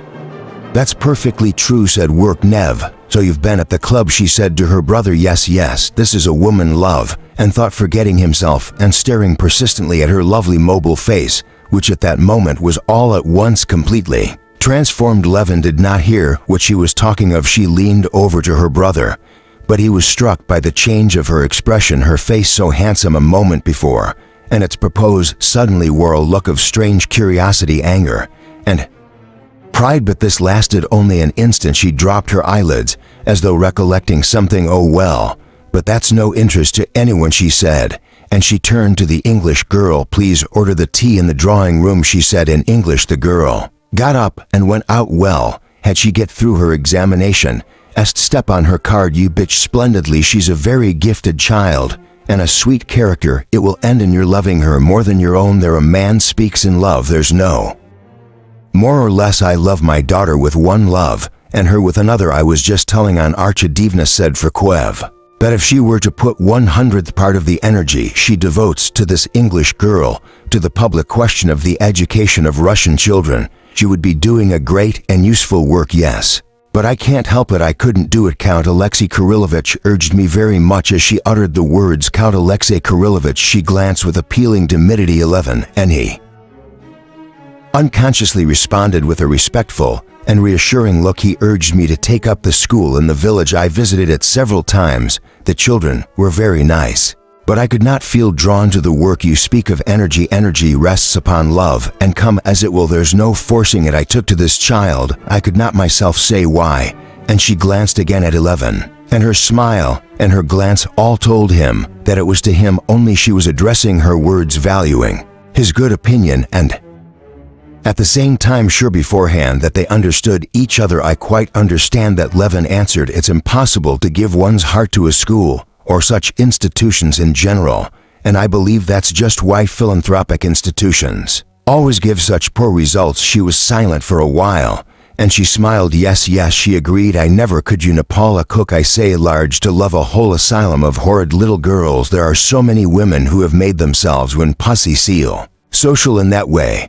And now more than ever, she said with a mournful, confiding expression, ostensibly addressing her brother, but unmistakably intending her words only for Levin. Now, when I have such need of some occupation, I cannot. And suddenly frowning, Levin saw that she was frowning at herself for talking about herself. She changed the subject. I know about you, she said to Levin, that you're not a public-spirited citizen, and I have defended you to the best of my ability. How have you defended me? Oh, according to the attacks made on you.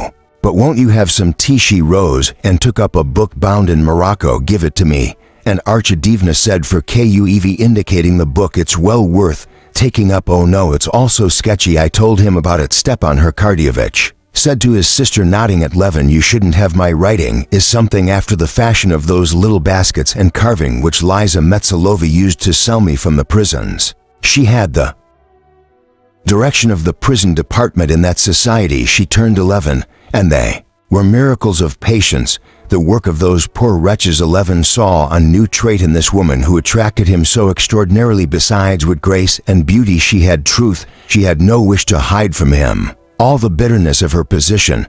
As she said that, she sighed, and her face, suddenly taking a hard expression, looked as if it were turned to stone. With that expression on her face, she was more beautiful than ever.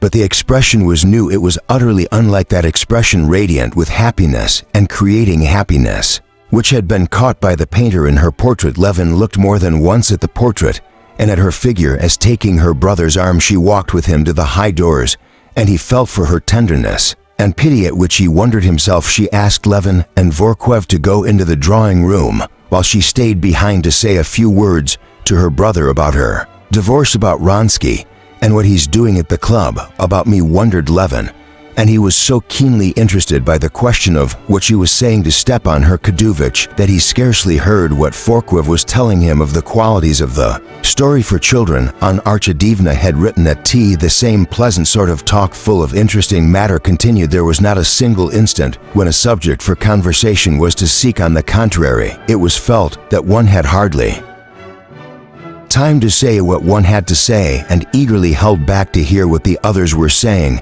and all that said not only by her, but by Vorkwev and Stepan Herkardovich also, it seemed to love and gain peculiar significance from her appreciation and her criticism. While he followed this interesting conversation, Levin was all the time admiring her, her beauty, her intelligence, her culture, and at the same time her directness and genuine depth of feeling. He listened and talked, and all the while he was thinking of her inner life, trying to divine her feelings, and though he had judged her so severely hitherto, now by some strange chain of reasoning, he was justifying her, and was also sorry for her and afraid that Vronsky did not fully understand her. At 11 o'clock, when Stepan Herkadovich got up to go, for Kuwa had left earlier, it seemed 11 that he had only just come. Regretfully, 11 to Rose, goodbye, she said, holding his hand and glancing into his face with a winning look. I am very glad. Cla glass a room poo. She dropped his hand and half closed her eyes. Tell your wife that I love her as before, and that if she cannot pardon me my position, then my wish for her is that she may never pardon it. To pardon it One must go through what I've gone through, and may God spare her. That's certainly yes, I will tell her, Levin said, blushing. Chapter 11. What a marvelous, sweet, and unhappy woman he was thinking as he stepped out into the frosty air with Stepan Arkadovich. Well, didn't I tell you, said Stepan Arkadovich, seeing that Levin had been completely won over. Yes, said Love, and dreamily, an extraordinary woman. It's not her cleverness, but she has such wonderful depth of feeling. I'm awfully sorry for her. Now, please God, everything will soon be settled. Well, don't be hard on people in future, said Stepan, her card which opening the carriage door. Goodbye, we don't go the same way. Still thinking of Anna, of everything, even the simplest phrase in their conversation with her, and recalling the minority changes in her expression, entering more and more into her position and feeling sympathy for her. Levin reached home. At home, Kuzma told Levin that Katerina Alexandrovna was quite well and that her sisters had not long been gone, and he handed him 2 letters. Levin read them at once in the hall, that he might not look over them later. One was from Sokolov as Bayleaf. Sokolov wrote that the corn could not be sold, that it was fetching only 5 rubles, and that more than that could not be got for it. The other letter was from his sister. She scolded him for her business being still unsettled. Well, we must sell it at 5 2 if we can't get more. Levin decided the first question, which had always before seemed such a weighty one, with extraordinary facility on the spot. It's extraordinary how all one's time is taken up here, he thought. Considering the second letter, he felt himself to blame for not having got done what his sister had asked him to do for her. Today again, I've not been to the court, but today I've certainly not had time, and resolving that he would not fail to do it. Next day he went up to his wife. As he went in, Levin rapidly ran through mentally the day he had spent. All the events of the day were conversations.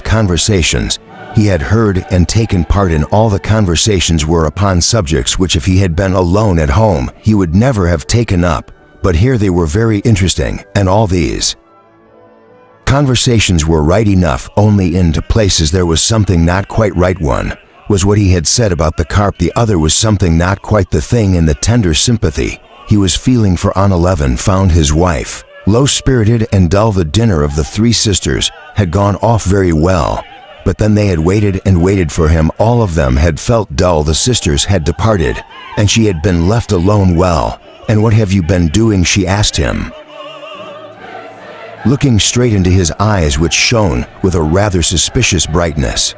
But that she might not prevent his telling her everything, she concealed her close scrutiny of him, and with an approving smile listened to his account of how he had spent the evening. Well, I'm very glad I met Bronsky. I felt quite at ease and natural with him. You understand, I shall not try to see him, but I'm glad that this awkwardness is all over, he said, and remembering that by way of trying not to see him he had immediately gone to call on Anna, he blushed. We talked about the peasants drinking. I don't know which drinks most, the peasantry or our own class. The peasants do on holidays. But Kitty took out the slightest interest in discussing the drinking habits of the peasants. She saw that he blushed, and she wanted to know why. Well, and then where did you go? Steve urged me awfully to go and see Anna Archidevna. And as he said this, left and blushed even more, and his doubts as to whether he had done right in going to see Anna were settled once for all. He knew now that he ought not to have done so. Kitty's eyes opened in a curious way and gleamed at Anna's name, but controlling herself with an effort, she concealed her emotion and deceived him. Oh, was all she said. I'm sure you won't be angry at my going. Steve begged me to, and Dolly wished it, Love, and went on. Oh no, she said, but he saw in her eyes a constraint that voted him no good. She is a very sweet, very, very unhappy good woman, he said, telling her about Anna, her occupations, and what she had told him to say to her. Yes, of course, she's very much to be pitied, said Kitty. When he had finished, whom was your letter from? He told her, and believing in her calm tone, he went to change his coat. Coming back, he found Kitty in the same easy chair. When he went up to her, she glanced at him and broke into sobs. What is it? He asked, knowing beforehand what you're in love with that hateful woman. She has bewitched you. I saw it in your eyes. Yes. What can it all lead to? You were drinking at the club, drinking and gambling, and then you went to her of all people. No, we must go away. I shall go away tomorrow. It was a long while before Levin could soothe his wife. At last he succeeded. In calming her only by confessing that a feeling of pity in conjunction with the wine he had drunk had been too much for him, that he had succumbed to Anna's artful influence, and that he would avoid her one thing he did with more sincerity confessed to was that living so long in Moscow a life of nothing but conversation, eating and drinking, he was degenerating. They talked till 3 o'clock in the morning, only at 3 o'clock were they sufficiently reconciled to be able to go to sleep. Chapter 12. After taking leave of her guests, Anna did not sit down, but began walking up and down the room. She had unconsciously the whole evening done her utmost to arouse in love, and a feeling of love as of late she had fallen into doing with all young men, and she knew she had attained her aim as far as possible in one evening with a married and conscientious man. She liked him indeed extremely, and in spite of the striking difference from the masculine point of view between Vronsky and Levin as a woman, she saw something they had in common, which had made Kitty able to love both. Yet as soon as he was out of the room she ceased to think of him. One thought, and one only, pursued her in different forms, and refused to be shaken off. If I have so much effect on others, on this man who loves his home and his wife, why is it he is so cold to me? Not cold exactly, he loves me, I know that, but something new is drawing us apart now. Why wasn't he here all evening? He told Stevia to say he could not leave Yajvan and must watch over his play. Is Yajvan a child? But supposing it's true, he never tells a lie, but there's something else in it. If it's true, he is glad of an opportunity of showing me that he has other duties. I know that I submit to that, but why prove that to me? He wants to show me that his love for me is not to interfere with his freedom. But I need no proof, so I need love. He ought to understand all the bitterness of this life for me here in Moscow. Is this life I am not living, but waiting for an event which is continually put off and put off? No answer again, and Steve says he cannot go to Alexei Alexandrovich, and I can't write again. I can do nothing, can begin nothing, can alter nothing. I hold myself and I wait, inventing amusements for myself, the English family, writing, reading, but it's all nothing but a sham. It's all the same as morphine, and he ought to feel for me, she said, feeling tears of self-pity coming into her eyes. She heard Vronsky's abrupt ring and hurriedly dried her tears. Not only dried her tears, but sat down by a lamp and opened a book, affecting composure. She wanted to show him that she was displeased that he had not come home as he had promised, displeased only, and not on any account, to let him see her distress, and least of all her self-pity. She might pity herself, but he must not pity her. She did not want strife. She blamed him for wanting to quarrel,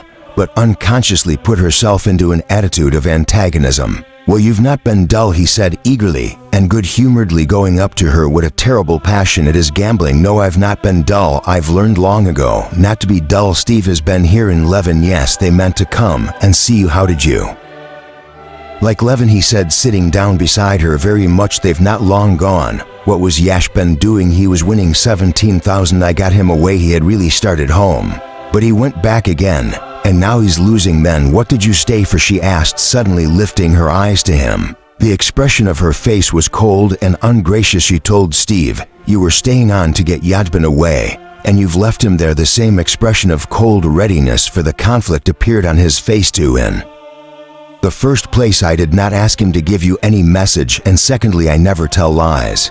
But what's the chief point? I wanted to stay, and I stayed, he said, frowning. And what is it for? Why will you? He said after a moment's silence, bending over towards her, and he opened his hand, hoping she would lay hers in it. She was glad of this appeal for tenderness, but some strange force of evil would not let her give herself up to his feelings, as though the rules of warfare would not permit her to surrender. Of course you wanted to stay, and you stayed. You do everything you want to. But what do you tell me that for? With what object? She said, getting more and more excited. Does anyone contest your rights? But you want to be right, and you're welcome to be right. His hand closed. He turned away, and his face wore still more obstinate expression. For you, it's a matter of obstinacy, she said, watching him intently, and suddenly finding the right word for that expression that irritated her. Simply obstinacy. For you, it's a question of whether you keep the upper hand of me. Well, for me, again she felt sorry for herself, and she almost burst into tears. If you knew what it is for me when I feel as I do now, that you're hostile. Yes, hostile to me. If you knew what this means for me, if you knew how I feel on the brink of calamity at this instant, how afraid I am of myself. And she turned away, hiding her sobs, "But what are you talking about?" he said, horrified at her expression of despair. And again bending over her, he took her hand and kissed it. "What is it for? Do I seek amusements outside our home? Don't I avoid the society of women? Yes, if that were all," she said. "Come, tell me what I ought to do to give you peace of mind. I'm ready to do anything to make you happy," he said, touched by her expression of despair. "What wouldn't I do to save you from distress of any sort as now, Anna?" he said. "It's nothing, nothing," she said. "I don't know myself whether it's the solitary life my nerves come. Don't let us talk of it. What about the race? You haven't told me," she inquired, trying to conceal her triumph at the victory, which had anyway been on her side. He asked for supper and began telling her about the races, but in his tone, in his eyes, which became more and more cold, she saw that he did not forgive her for her victory, that the feeling of obstinacy with which she had been struggling had asserted itself again in him. He was colder to her than before, as though he were regretting his surrender, and she, remembering the words that had given her the victory, "How I feel on the brink of calamity, how afraid I am of myself," saw that this weapon was a dangerous one, and that it could not be used a second time, and she felt that beside the love that bound them together there had grown up between them some evil spirit of strife, which she could not exorcise from his and still less from her own heart. Chapter 13. There are no conditions to which a man cannot become used, especially if he sees that all around him are living in the same way. Levin could not have believed 3 months before that he could have gone quietly to sleep in the condition in which he was that day, that leading an aimless, irrational life, living to beyond his means. After drinking to excess, he could not call what happened at the club anything else, forming inappropriately friendly relations with a man with whom his wife had once been in love, and a still more inappropriate call upon a woman who could only be called a lost woman. After being fascinated by that woman and causing his wife distress, he could still go quietly to sleep, but under the influence of fatigue, a sleepless night, and the wine he drunk, his sleep was sound and untroubled. At 5 o'clock, the creak of a door opening waked him. He jumped up and looked around. Kitty was not in bed beside him, but there was a light moving behind the screen, and he heard her steps. "What is it? What is it?" he said. "Have a sleep, Kitty. What is it?" "Nothing," she said, coming from behind the screen with a candle in her hand. "I felt unwell," she said, smiling a particularly sweet and meaning smile. "What has it begun?" he said in terror. "We ought to send," and hurriedly he reached after his clothes. "No, no," she said, smiling and holding his hand. "It's sure to be nothing. I was rather unwell, only a little. It's all over now." And getting into bed, she blew out the candle, lay down, and was still, though he thought her stillness suspicious, as though she were holding her breath, and still more suspicious the expression of peculiar tenderness and excitement with which, as she came from behind the screen, she said nothing. He was so sleepy that he fell asleep at once. Only later he remembered the stillness of her breathing, and understood all that must have been passing in her sweet, precious heart, while she laid beside him, not stirring, in anticipation of the greatest event in a woman's life. At 7 o'clock, he was waked by the touch of her hand on his shoulder and a gentle whisper. She seemed struggling between regret at waking him and the desire to talk to him. "Kostya, don't be frightened, it's all right. But I fancy we ought to send for Lizaveta Petrovna." The candle was lighted again. She was sitting up in bed, holding some knitting, which she had been busy upon during the last few days. "Please don't be frightened, it's all right. I'm not a bit afraid," she said, seeing his scared face, and she pressed his hand to her bosom and then to her lips. He hurriedly jumped up, hardly awake, and kept his eyes fixed on her as he put on his dressing gown. Then he stopped, still looking at her. He had to go, but he could not tear himself from her eyes. He thought he loved her face, knew her expression, her eyes, but never had he seen it like this. How hateful and horrible he seemed to himself, thinking of the distress he had caused her yesterday. Her flushed face, fringed with soft curling hair under her nightcap, was radiant with joy and courage, though there was so little that was complex or artificial in Kitty's character in general. Levin was struck by what was revealed now, when suddenly all disguises were thrown off, and the very kernel of her soul shone in her eyes. And in this simplicity and nakedness of her soul, she, the very woman he loved in her, was more manifest than ever. She looked at him smiling, but all at once her brows twitched. She threw up her head, and going quickly up to him, clutched his hand and pressed close up to him.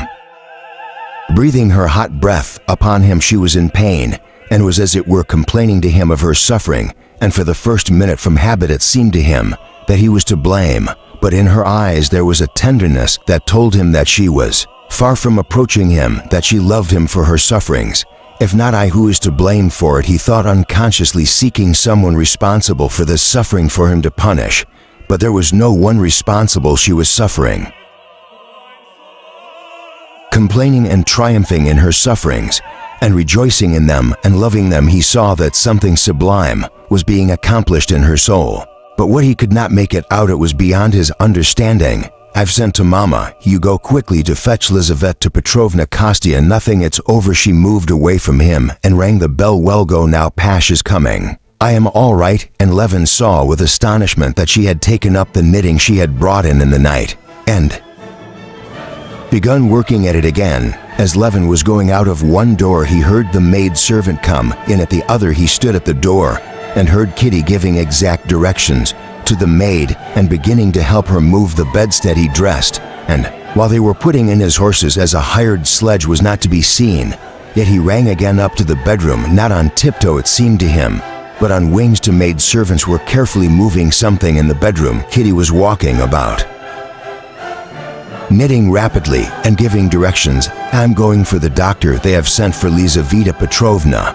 But I'll go on there too. Isn't there anything wanted?" "Yes." "Shall I go to Dolly's?" She looked at him, obviously not hearing what he was saying. "Yes. Yes, do go," she said quickly, frowning and waving her hand to him. He just gone into the drawing room when suddenly a plaintive moan sounded from the bedroom, smothered instantly. He stood still, and for a long while he could not understand. "Yes, that is she," he said to himself, and clutching at his head he ran downstairs. "Lord have mercy on us, pardon us, aid us." He repeated the words that for some reason came suddenly to his lips, and he, an unbeliever, repeated these words not with his lips only. At that instant he knew that all of his doubts, even the impossibility of believing with his reason, of which he was aware and himself did not in the least hinder his turning to God, all of that now floated out of his soul like dust. To whom was he to turn, if not to him in whose hands he felt himself, his soul and his love? The horse was not yet ready, but feeling a peculiar concentration of his physical forces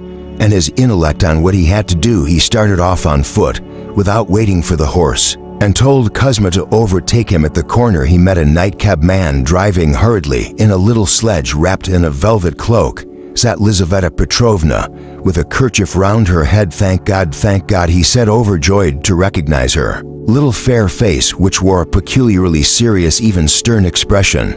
Telling the driver not to stop, he ran along beside her for 2 hours. "Then not more?" she inquired. "You should let Pyotr Dmitrovich know, but don't hurry him, and get some opium at the chemist's so you think it may go on well." "Lord have mercy on us and help us," Levin said, seeing his own horse driving out of the gate, jumping into the sledge beside Kuzma. He told him to drive to the doctor's. Chapter 14. The doctor was not yet up, and the footman said that he had been up late and had given orders not to be waked, but would get up soon. The footman was cleaning the lamp chimneys and seemed very busy about them. This concentration of the footman upon his lamps and his indifference to what was passing in Levin at first astounded him, but immediately on considering the question, he realized that no one knew or was bound to know his feelings, and that it was all the more necessary to act calmly, sensibly, and resolutely. To get through this wall of indifference and attain his aim. "Don't be in a hurry or let anything slip," Levin said to himself, feeling a greater and greater flow of physical energy and attention to all that lay before him to do. Having ascertained that the doctor was not getting up, Levin considered various plans and decided on the following one: that Kuzma should go for another doctor, while he himself should go to the chemist's for opium, and if when he came back the doctor had not yet begun to get up, he would either by tipping the footman or by force wake the doctor. At all hazards, at the chemist's the lank shopman sealed up a packet of powders for a coachman who stood waiting, and refused him opium with the same callousness with which the doctor's footman had cleaned his lamp chimneys. Trying not to get flurried or out of temper, Levin mentioned the names of the doctor and midwife, and explaining what the opium was needed for, tried to persuade him. The assistant inquired in German whether he should give it, and receiving an affirmative reply from behind the partition, he took out a bottle and a funnel deliberately poured the opium from a bigger bottle into a little one stuck on a label sealed it up in spite of Levine's request that he would not do so, and was about to wrap it up. To this was more than Levin could stand. He took the bottle firmly out of his hands and ran to the big glass doors. The doctor was not even now getting up, and the footman busy now and putting down the rugs refused to wake him. Levin deliberately took out a 10-ruble note and, careful to speak slowly, though losing no time over the business, he handed him the note and explained that Peter Dmitrievich was a great and important personage. He seemed to liven now. This Peter Dmitrievich, who had been of so little consequence in his eyes before, had promised to come at any time, and that he would certainly not be angry, and that he must therefore wake him at once. The footman agreed and went upstairs, taking Levin into the waiting room. Levin could hear through the door the doctor coughing, moving about, washing, and saying something. 3 minutes passed. It seemed to Levin that more than an hour had gone by. He could not wait any longer. Peter Dmitrievich, he said in an imploring voice at the open door, for God's sake forgive me, see me as you are. It's been going on more than 2 hours already. In a minute, answered the voice, and to his amazement, Levin heard that the doctor was smiling as he spoke. For one instant, in a minute, 2 minutes more passed while the doctor was putting on his boots, and 2 minutes more while the doctor put on his coat and combed his hair. Peter Dmitrievich, Levin was beginning again in a plaintive voice, just as the doctor came in dressed and ready. These people have no conscience, thought Levin, combing his hair while we're dying. Good morning, the doctor said to him, shaking hands and as it were teasing him with his composure. There's no hurry. Well, now, trying to be as accurate as possible, Levin began to tell him every unnecessary detail of his wife's condition, interrupting his account repeatedly with entreaties that the doctor would come with him at once. Oh, you need to be in any hurry. You don't understand. You know, I'm certain I'm not wanted still. I promised, and if you like I'll come. But there's no hurry. Please sit down. Won't you have some coffee? Levin stared at him with eyes that asked whether he was laughing at him, but the doctor had no notion of making fun of him. I know, the doctor said, smiling. I'm a married man myself, and at these moments we husbands are very much to be pitied. I have a patient whose husband always takes refuge in the stables on such occasions. But what do you think, Pyotr Dmitrievich? Do you suppose it may go all right? Everything points to a favorable issue, so you'll come immediately, said Levin, looking wrathfully at the servant who was bringing in the coffee in an hour's time. Oh, for mercy's sake, well, let me drink my coffee anyway. The doctor started upon his coffee. Both were silent. The Turks are really getting beaten, though. Did you read yesterday's telegrams? Said the doctor, munching some roll. No, I can't stand it, said Levin, jumping up. So you'll be with us in quarter of an hour and half an hour, on your honor. When Levin got home, he drove up at the same time as the princess, and they went up to the bedroom door together. The princess had tears in her eyes, and her hands were shaking. Seeing Levin, she embraced him and burst into tears. Well, my dear Elizabetha Petrovna, she queried, clasping the hand of the midwife, who came out to meet them with a beaming and anxious face. She's going on well, she said. Persuade her to lie down, she'd be easier so. From the moment when he had waked up and understood what was going on, Levin had prepared his mind to bear resolutely what was before him, and without considering or anticipating anything to avoid upsetting his wife, and on the contrary to soothe her and keep up her courage, without allowing himself even to think of what was to come, of how it would end. Judging from his inquiries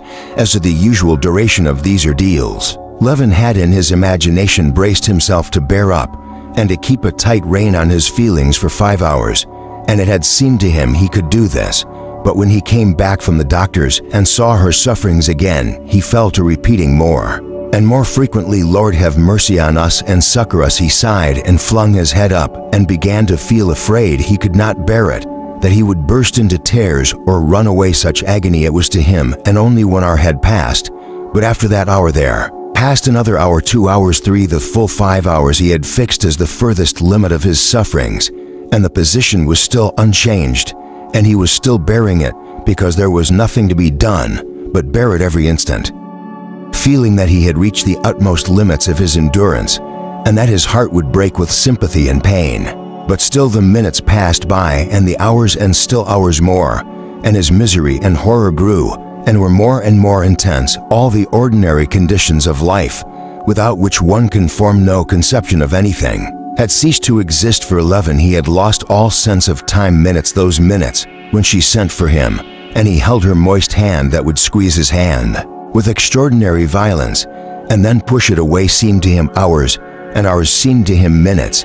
He was surprised when Lizaveta Petrovna asked him to light a candle behind the screen, and he found that it was 5 o'clock in the afternoon. If he had been told it was only 10 o'clock in the morning, he would not have been more surprised. Where he was all this time, he knew as little as the time of anything. He saw her swollen face, sometimes bewildered and in agony, sometimes smiling and trying to reassure him. He saw the old princess, too flushed and overwrought with her gray curls and disorder, forcing herself to gulp down her tears, biting her lips. He saw Dolly too, and the doctor smoking fat cigarettes, and Lizaveta Petrovna with a firm, resolute, reassuring face, and the old prince walking up and down the hall with a frowning face. But why they came in and went out where they were, he did not know. The princess was with the doctor in the bedroom, then in the study where a table set for dinner suddenly appeared, and she was not there. But Dolly was. Then Levin remembered he'd been sent somewhere once. He'd been sent to move a table and sofa. He had done this eagerly, thinking it had to be done for her sake, and only later on he found it was his own bed. He had been getting ready.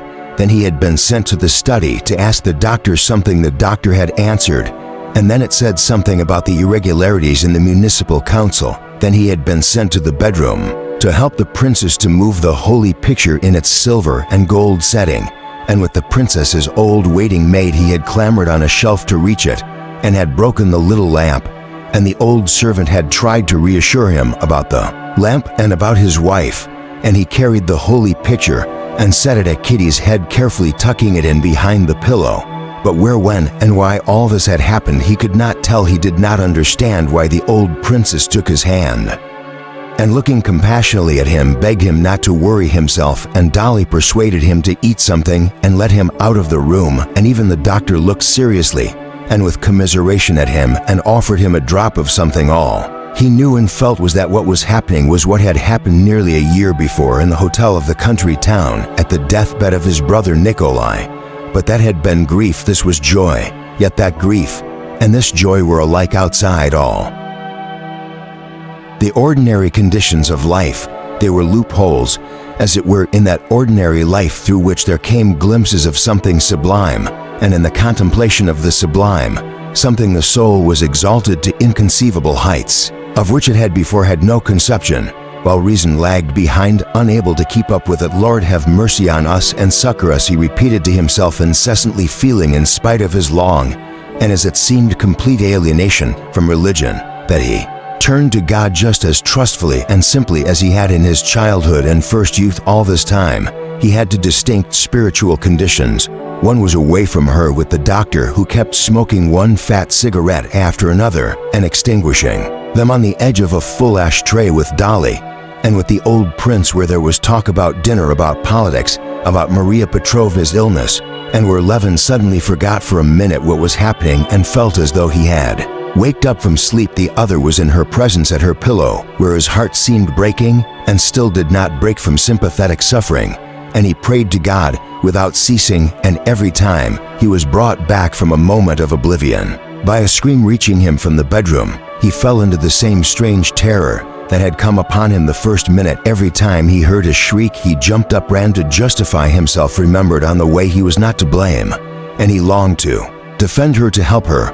But as he looked at her, he saw again that help was impossible, and he was filled with terror and prayed, Lord, have mercy on us and help us. And as time went on, both these conditions became more intense. The calmer he became away from her, completely forgetting her, the more agonizing became both her sufferings and his feeling of helplessness before them. He jumped up, would have liked to run away, but ran to her sometimes, when again and again she called upon him. He blamed her, but seeing her patient smiling face and hearing the words, I am worrying you, he threw the blame on God. But thinking of God at once, he fell to besieging God to forgive him and have mercy. Chapter 15. He did not know whether it was late or early. The candles had all burned out. Dolly had just been in the study, and had suggested to the doctor that he should lie down. Levin sat listening to the doctor's stories of a quack mesmerizer and looking at the ashes of his cigarette. There had been a period of repose, and he had sunk into oblivion. He had completely forgotten what was going on. Now he heard the doctor's chat and understood it. Suddenly there came an unearthly shriek. The shriek was so awful that Levin did not even jump up, but holding his breath gazed in terrified inquiry at the doctor.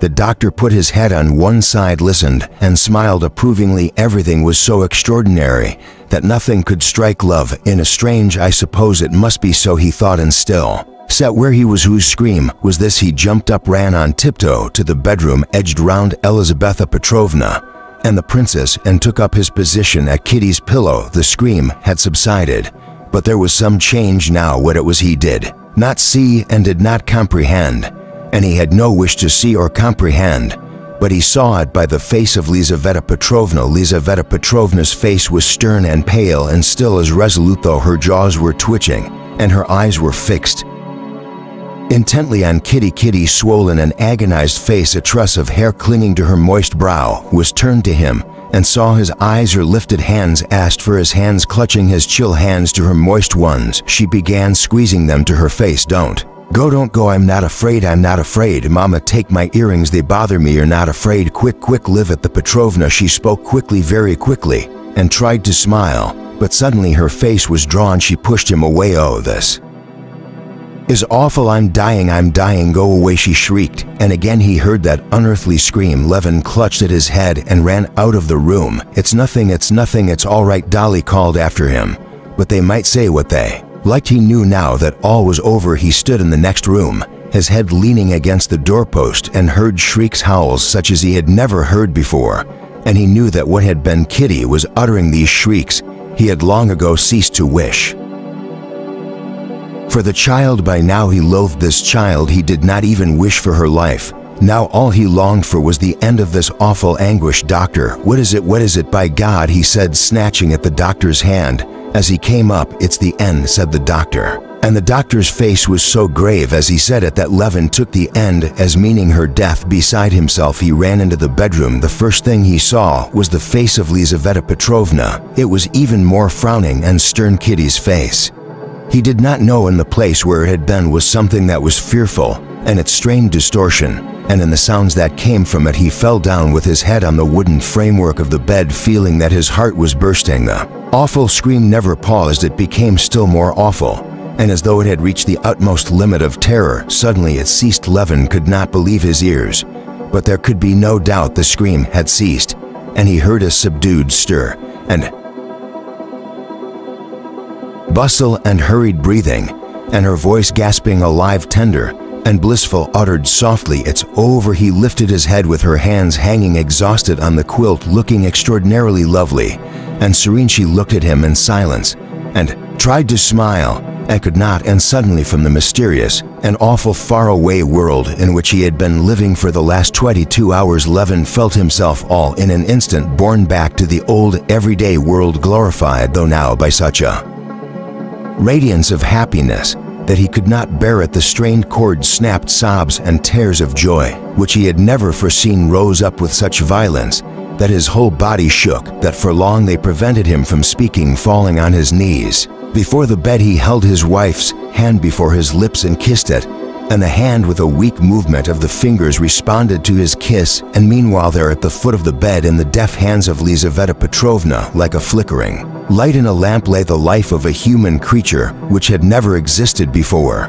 and which would now, with the same right, with the same importance to itself, live and create its own image. Alive, and a boy to set your mind at rest, Levin heard Lizaveta Petrovna saying, and she slapped the baby's back with a shaking hand. "Mama, is it true?" said Kitty's voice. The princess's sobs were all the answers she could make, and in the midst of the silence there came an unmistakable reply to the mother's question, a voice quite unlike the subdued voices speaking in the room. It was the bold, glamorous, self-assertive squall of the new human being who had so incomprehensibly appeared. If Levin had been told before that Kitty was dead, and that he had died with her, and that their children were angels, and that God was standing before him, he would have been surprised at nothing. But now, coming back to the world of reality, he had to make great mental efforts to take in that she was alive, and that the creature squalling so desperately was his son Kitty was alive. Her agony was over, and he was utterly happy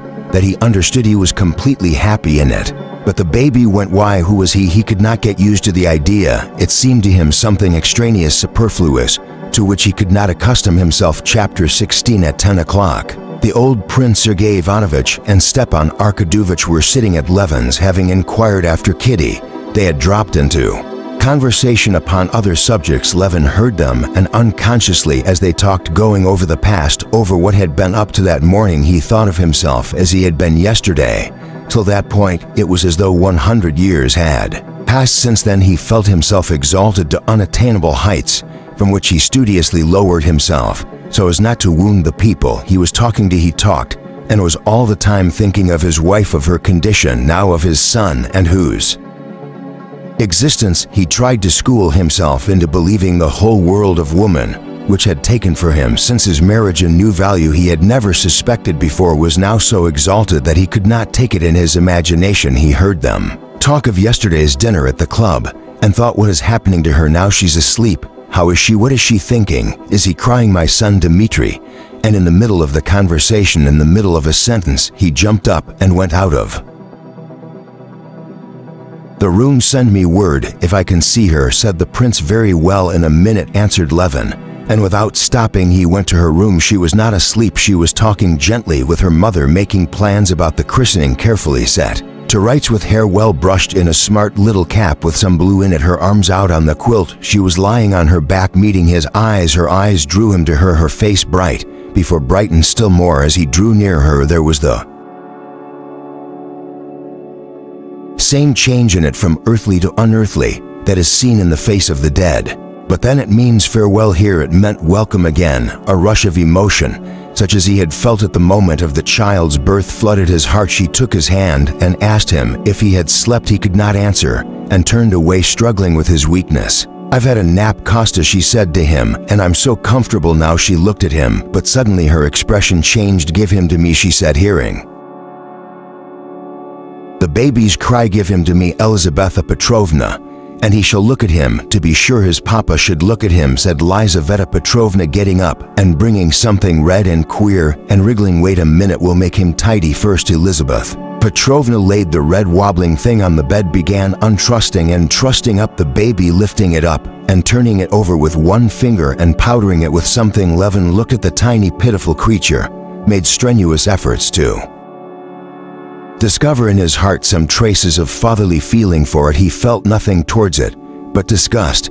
But when it was undressed, and he caught a glimpse of wee little hands, little feet, saffron colored, with little toes too, and positively with a little big toe different from the rest, and when he saw Elizabetha Petrovna closing the wide open little hands as though they were soft springs and putting them into linen garments, such pity for the little creature came upon him, and such terror that she would hurt it, that he held back her hand. Elizabetha Petrovna laughed. Don't be frightened, don't be frightened.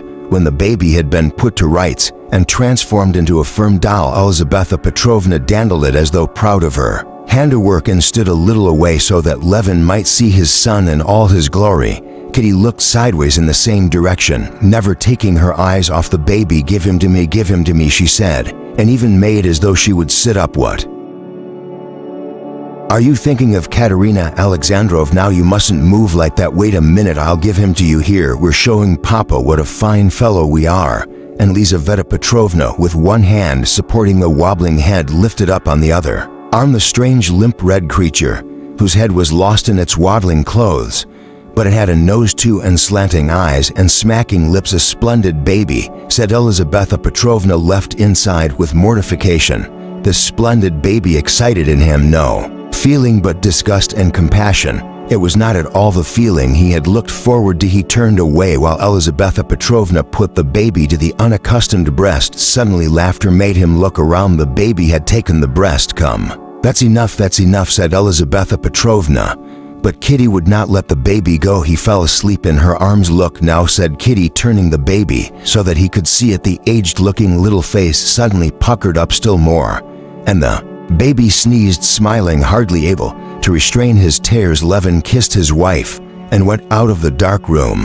What he felt towards this little creature was utterly unlike what he had expected. There was nothing cheerful and joyous in the feeling. On the contrary, it was a new torture of apprehension. It was the consciousness of a new sphere of liability to pain, and the sense was so painful at first, the apprehension lest this helpless creature should suffer was so intense that it prevented him from noticing the strange thrill of senseless joy and even pride that he had felt when the baby sneezed. Chapter 17. Stepan Arkadyevitch's affairs were in a very bad way. The money for 2/3 of the forest had all been spent already, and he had borrowed from the merchant in advance a 10% discount. Almost all the remaining third the merchant would not give more, especially as Darya Alexandrovna, for the first time that winter insisting on her right to her own property, had refused to sign the receipt for the payment of the last third of the forest. All his salary went on household expenses and in payment of petty debts that could not be put off.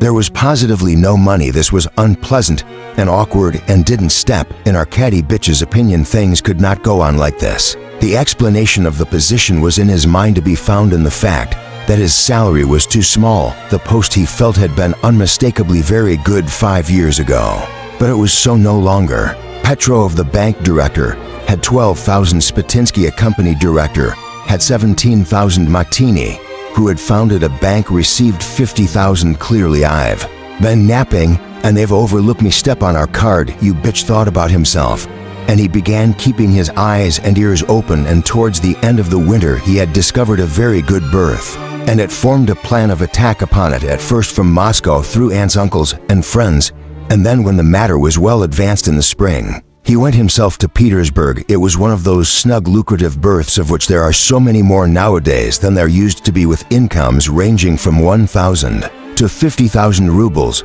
It was the post of secretary of the committee of the amalgamated agency of the Southern Railways and of certain banking companies. This position, like all such appointments, called for such immense energy and such varied qualifications that it was difficult for them to be found united in any one man, and since a man combining all the qualifications was not to be found, it was at least better that the post be filled by an honest than by a dishonest man. And Stepan Arkadyevitch was not merely an honest man unemphatically in the common acceptation of the words. He was an honest man emphatically, in that special sense which the word has in Moscow when they talk of an honest politician, an honest writer, an honest newspaper, an honest institution, an honest tendency, meaning not simply that the man or the institution is not dishonest, but that they are capable on occasion of taking a line of their own in opposition to the authorities. Stepan Arkadyevitch moved in these circles in Moscow in which that expression had come into use was regarded. There's an honest man, and so had more right to disappointment than others. The appointment yielded an income of from 7,000 to 10,000 a year, and Oblonsky could fill it without giving up his government position. It was in the hands of 2 ministers, 1 lady, and 2 Jews, and all these people, though the way had been paved already with them, Stepan Arkadyevitch had to see in Petersburg.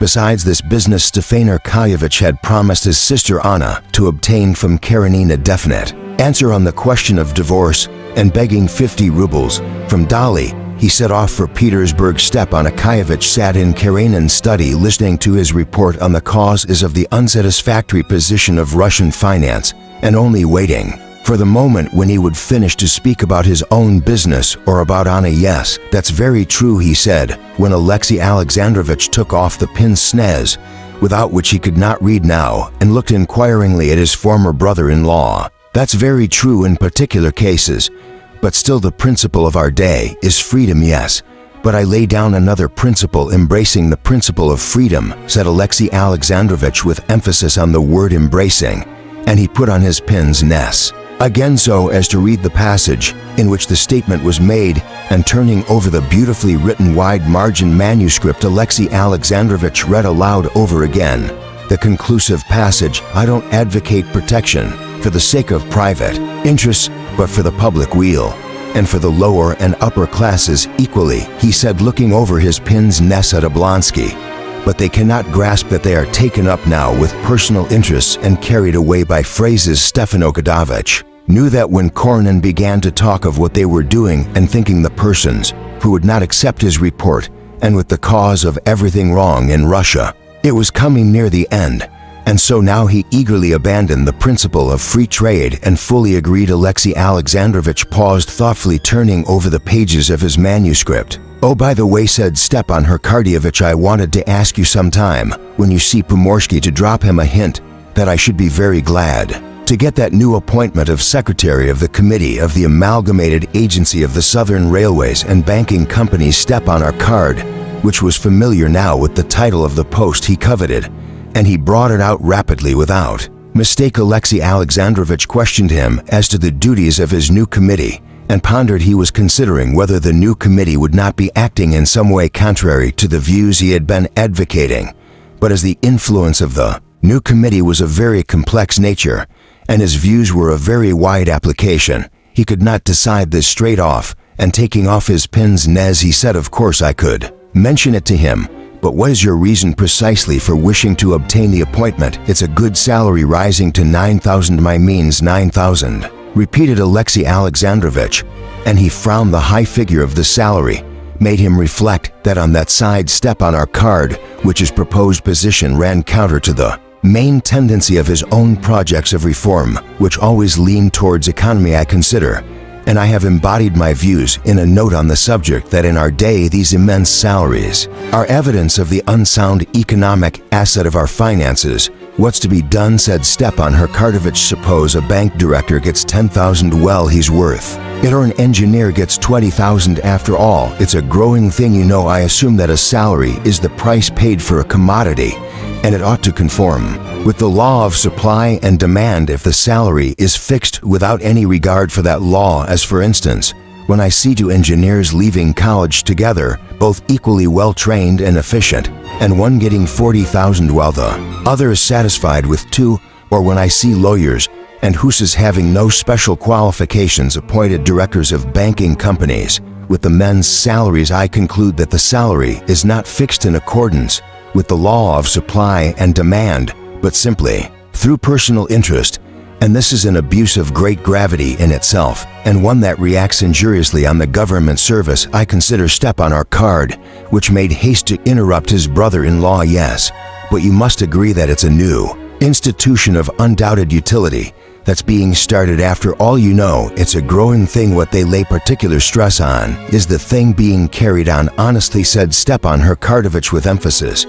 But the Moscow significance of the word honest was lost on Alexei Alexandrovich. Honesty is only a negative qualification, he said. Well, you'll do me a great service anyway, said Stepan Arkadovich, by putting in a word, Pomorsky, just in the way of conversation, but I fancy it's more in Vulgarinov's hands, said Alexei Alexandrovich. Vulgarinov is fully assented as far as he's concerned, said Stepan Arkadyevich, turning red. Stepan Arkadyevich reddened at the mention of that name, because he had been that morning at the Rue Vulgarinov's, and the visit had left an unpleasant recollection. Stepan Arkadyevich believed most positively that the committee in which he was trying to get an appointment was a new, genuine, and honest public body. But that morning, when Vulgarinov had intentionally beyond a doubt kept him 2 hours waiting with other petitioners in his waiting room, it suddenly felt uneasy, whether he was uncomfortable that he, a descendant of Rurik Prince Oblonsky, had been kept for 2 hours waiting to see a Jew, or that for the first time in his life he was not following the example of his ancestors in serving the government, but was turning off into a new career anyway. He was very uncomfortable during those 2 hours in Vulgarinov's waiting room. Stepan Arkadyevich stepped jauntily about the room, pulling his whiskers, entering into conversation with the other petitioners, and inventing an epigram on his position, assiduously concealed from others and even from himself the feeling he was experiencing. But all the time he was uncomfortable and angry. He could not have said why, whether because he could not get his epigram just right, or from some other reason. When at last Vulgarinov had received him with exaggerated politeness and unmistakable triumph at his humiliation, and had all but refused the favor asked of him, Stepan Arkadovich had made haste to forget it all as soon as possible, and now at the mere recollection he blushed. Chapter 18. Now there is something I want to talk about, and you know what it is about, honest, Stepan Arkadovich said, pausing for a brief space and shaking off the unpleasant impression. As soon as Oblonsky uttered Anna's name, the face of Alexei Alexandrovich was completely Transformed, all the life was gone out of it, and it looked weary and dead. What is it exactly that you want from me? He said, moving in his chair and snapping his pince-nez. A definite settlement to Alexei Alexandrovich, some settlement of the position. I'm appealing to you not as an injured husband. Step on her card, which was going to say, but afraid of wrecking his negotiation by this, he changed the words, not as a statesman, which did not sound apropos, but simply as a man, and a good-hearted man, and a Christian. You must have pity on her, he said. That is, in what way precisely, Karen?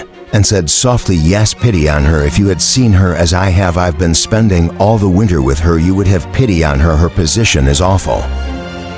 Simply awful, I had imagined, answered Alexei Alexandrovich in a higher, almost trill voice, that Anna Archidevna had everything she had desired for herself. Oh, Alexei Alexandrovich, for heaven's sake, don't let us indulge in recriminations. What is past, and you know what she wants, and is waiting for divorce. But I believe in archive. You have no refuses a divorce if I make it a condition to leave me my son. I replied in that sense, and suppose that the matter was ended. I considered it at an end, shrieked Alexei Alexandrovich. But for heaven's sake, don't get hot, said Stepan Arkadyevich, touching his brother-in-law's knee. Matter is not ended. If you will allow me to recapitulate, it was like this. When you parted, you were as magnanimous as could possibly be. You were ready to give her everything, freedom, divorce. Even she appreciated that. No, don't think that she did appreciate it to such a degree that at the first moment, feeling how she had wronged you, she did not consider, and could not consider, everything. She gave up everything. But experience, time, have shown her that her position is unbearable, impossible. The life of Anna Archidevna can have no interest for me, Alexei Alexandrovich put in, lifting his eyebrows. Allow me to disbelieve that. Step on her card, which replied gently, her position is intolerable for her, and of no benefit to anyone whatever. She has deserved it. You will say she knows that, and asks you for nothing. She says plainly that she dare not ask you, but I, all of us, her relatives, all who love her, beg you, entreat you. Why should she suffer? Who is any the better for it? Excuse me, you seem to put me in the position of the guilty party, observed Alexei Alexandrovich. Oh no, not at all. Please understand me, said Stepan Arkadyevich, touching his hand again, as though feeling sure this physical contact would soften his brother-in-law. All I say is this: her position is intolerable, and it might be alleviated by you, and you will lose nothing by it. I will arrange it all for you so that you'll not notice. You did promise it. You know the promise was given before, and I had supposed that the question of my son had settled the matter. Besides, I had hoped that Anna Arkadyevna had enough generosity. Alexei Alexandrovich articulated with difficulty, his lips twitching and his face white. She leaves it all to your generosity. She begs, she implores one thing of you: to extricate her from the impossible position in which she is placed. She does not ask for her son. Now, Alexei Alexandrovich, you are a good man. Put yourself in her position for a minute. The question of divorce for her in her position is a question of life and death. If you had not promised it once, she would have reconciled herself to her position. She would have gone on living in the country. But you promised it, and she wrote to you and moved to Moscow.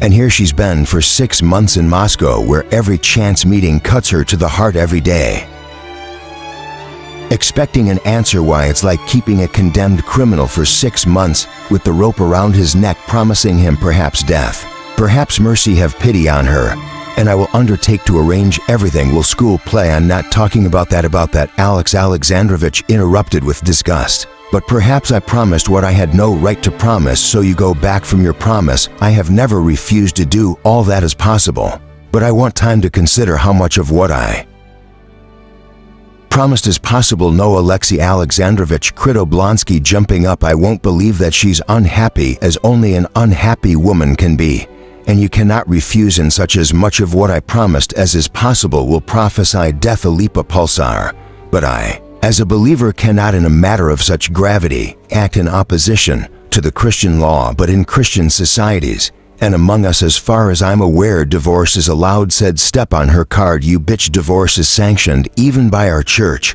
and we see it as allowed, but not in the sense. Alexei Alexandrovich, you are not like yourself, said Oblonsky after a brief pause. Wasn't it you, and didn't we all appreciate it in you, who forgave everything and moved simply by Christian feeling, was ready to make any sacrifice? You said yourself, if a man take thy coat, give him my cloak also. "And now I beg," said Alexei Alexandrovich, shrilly, getting suddenly onto his feet, his face white and his jaws twitching. "I beg you to drop this, to drop this." Subject: "Oh no, oh forgive me, if I've wounded you," said Step on her card, "you bitch," holding out his hand with a smile of embarrassment. "But like a messenger, I have simply performed the commission given me." Alexei Alexandrovich gave him his hand, pondered a little, and said, "I must think it over and seek for guidance the day after tomorrow. I will give you a final answer," he said after considering a moment. Chapter 19. Stefan Kadovich was about to go away when Courtney came in to announce Sergei Alexeyevich, who Sergei Alexeyevich Stepan Arkadovich was beginning, but he remembered immediately. "Ah, Seriosha," he said aloud. "Sergei Alexeyevich, I thought it was the director of a department. Anna asked me to see him to," he thought, and he recalled the timid, piteous expression with which Anna had said to him at parting, "Anyway, you will see him, find out exactly where he is, who's looking after him." And Steve, if it were possible, could it be possible? Step on her card, to which knew what was meant by that. If it were possible to arrange the divorce so as to let her have her son. Step on her card, to which saw now that it was no good to dream of that, but still he was glad to see his nephew Alex Alexandrovich. Reminded his brother-in-law that they never spoke to the boy of his mother, and he begged him not to mention a single word about her. He was very ill after that interview with his mother, which we had not foreseen, said Alexei Alexandrovich. Indeed, we feared for his life, but with rational treatment and sea bathing in the summer, he regained his strength, and now by the doctor's advice I've let him go to school, and certainly the companionship of school has had a good effect on him, and he's perfectly well and making good progress. What a fine fellow he's grown. He's not stereo Chanel, but quite full-fledged," Sergei Alexeyevich said Stepan Arkadovich, smiling as he looked at the handsome, broad-shouldered lad in blue coat and long trousers who walked in alertly and confidently. The boy looked healthy and good-humored. He bowed to his uncle as to a stranger, but recognizing him he blushed and turned hurriedly away from him, as though offended and irritated at something. The boy went up to his father and handed him a note of the marks he had gained in school. "Well, that's very fair," said his father. "You can go. He's thinner and taller and has grown out of being a child into a boy. I like that," said Stepan Arkadovich. "Do you remember me?" The boy looked back quickly at his uncle. "Yes, mon uncle," he answered, glancing at his father, and again he looked downcast. His uncle called him to him and took his hand. "Well, and how are you getting on?" he said, wanting to talk, and not knowing what to say. The boy, blushing and making no answer, cautiously drew his hand away. As soon as Stepan Arkadovich let go his hand, he glanced doubtfully at his father, and like a bird set free he darted out of the room. A year had passed since the last time Steriosh had seen his mother. Since then he'd heard nothing more of her, and in the course of that year he'd gone to school and made friends among his school fellows. The dreams and memories of his mother, which had made him ill after seeing her, did not occupy his thoughts now. When they came back to him, he studiously drove them away, regarding them as shameful and girlish, below the dignity of a boy and a schoolboy. He knew that his father and mother were separated by some quarrel. He knew that he had to remain with his father, and he tried to get used to that idea. He disliked seeing his uncle so like his mother, for it called up those memories of which he was ashamed. He disliked it all the more as from some words he'd caught as he waited at the study door, and still more from the faces of his father and uncle he guessed that they must have been talking of his mother.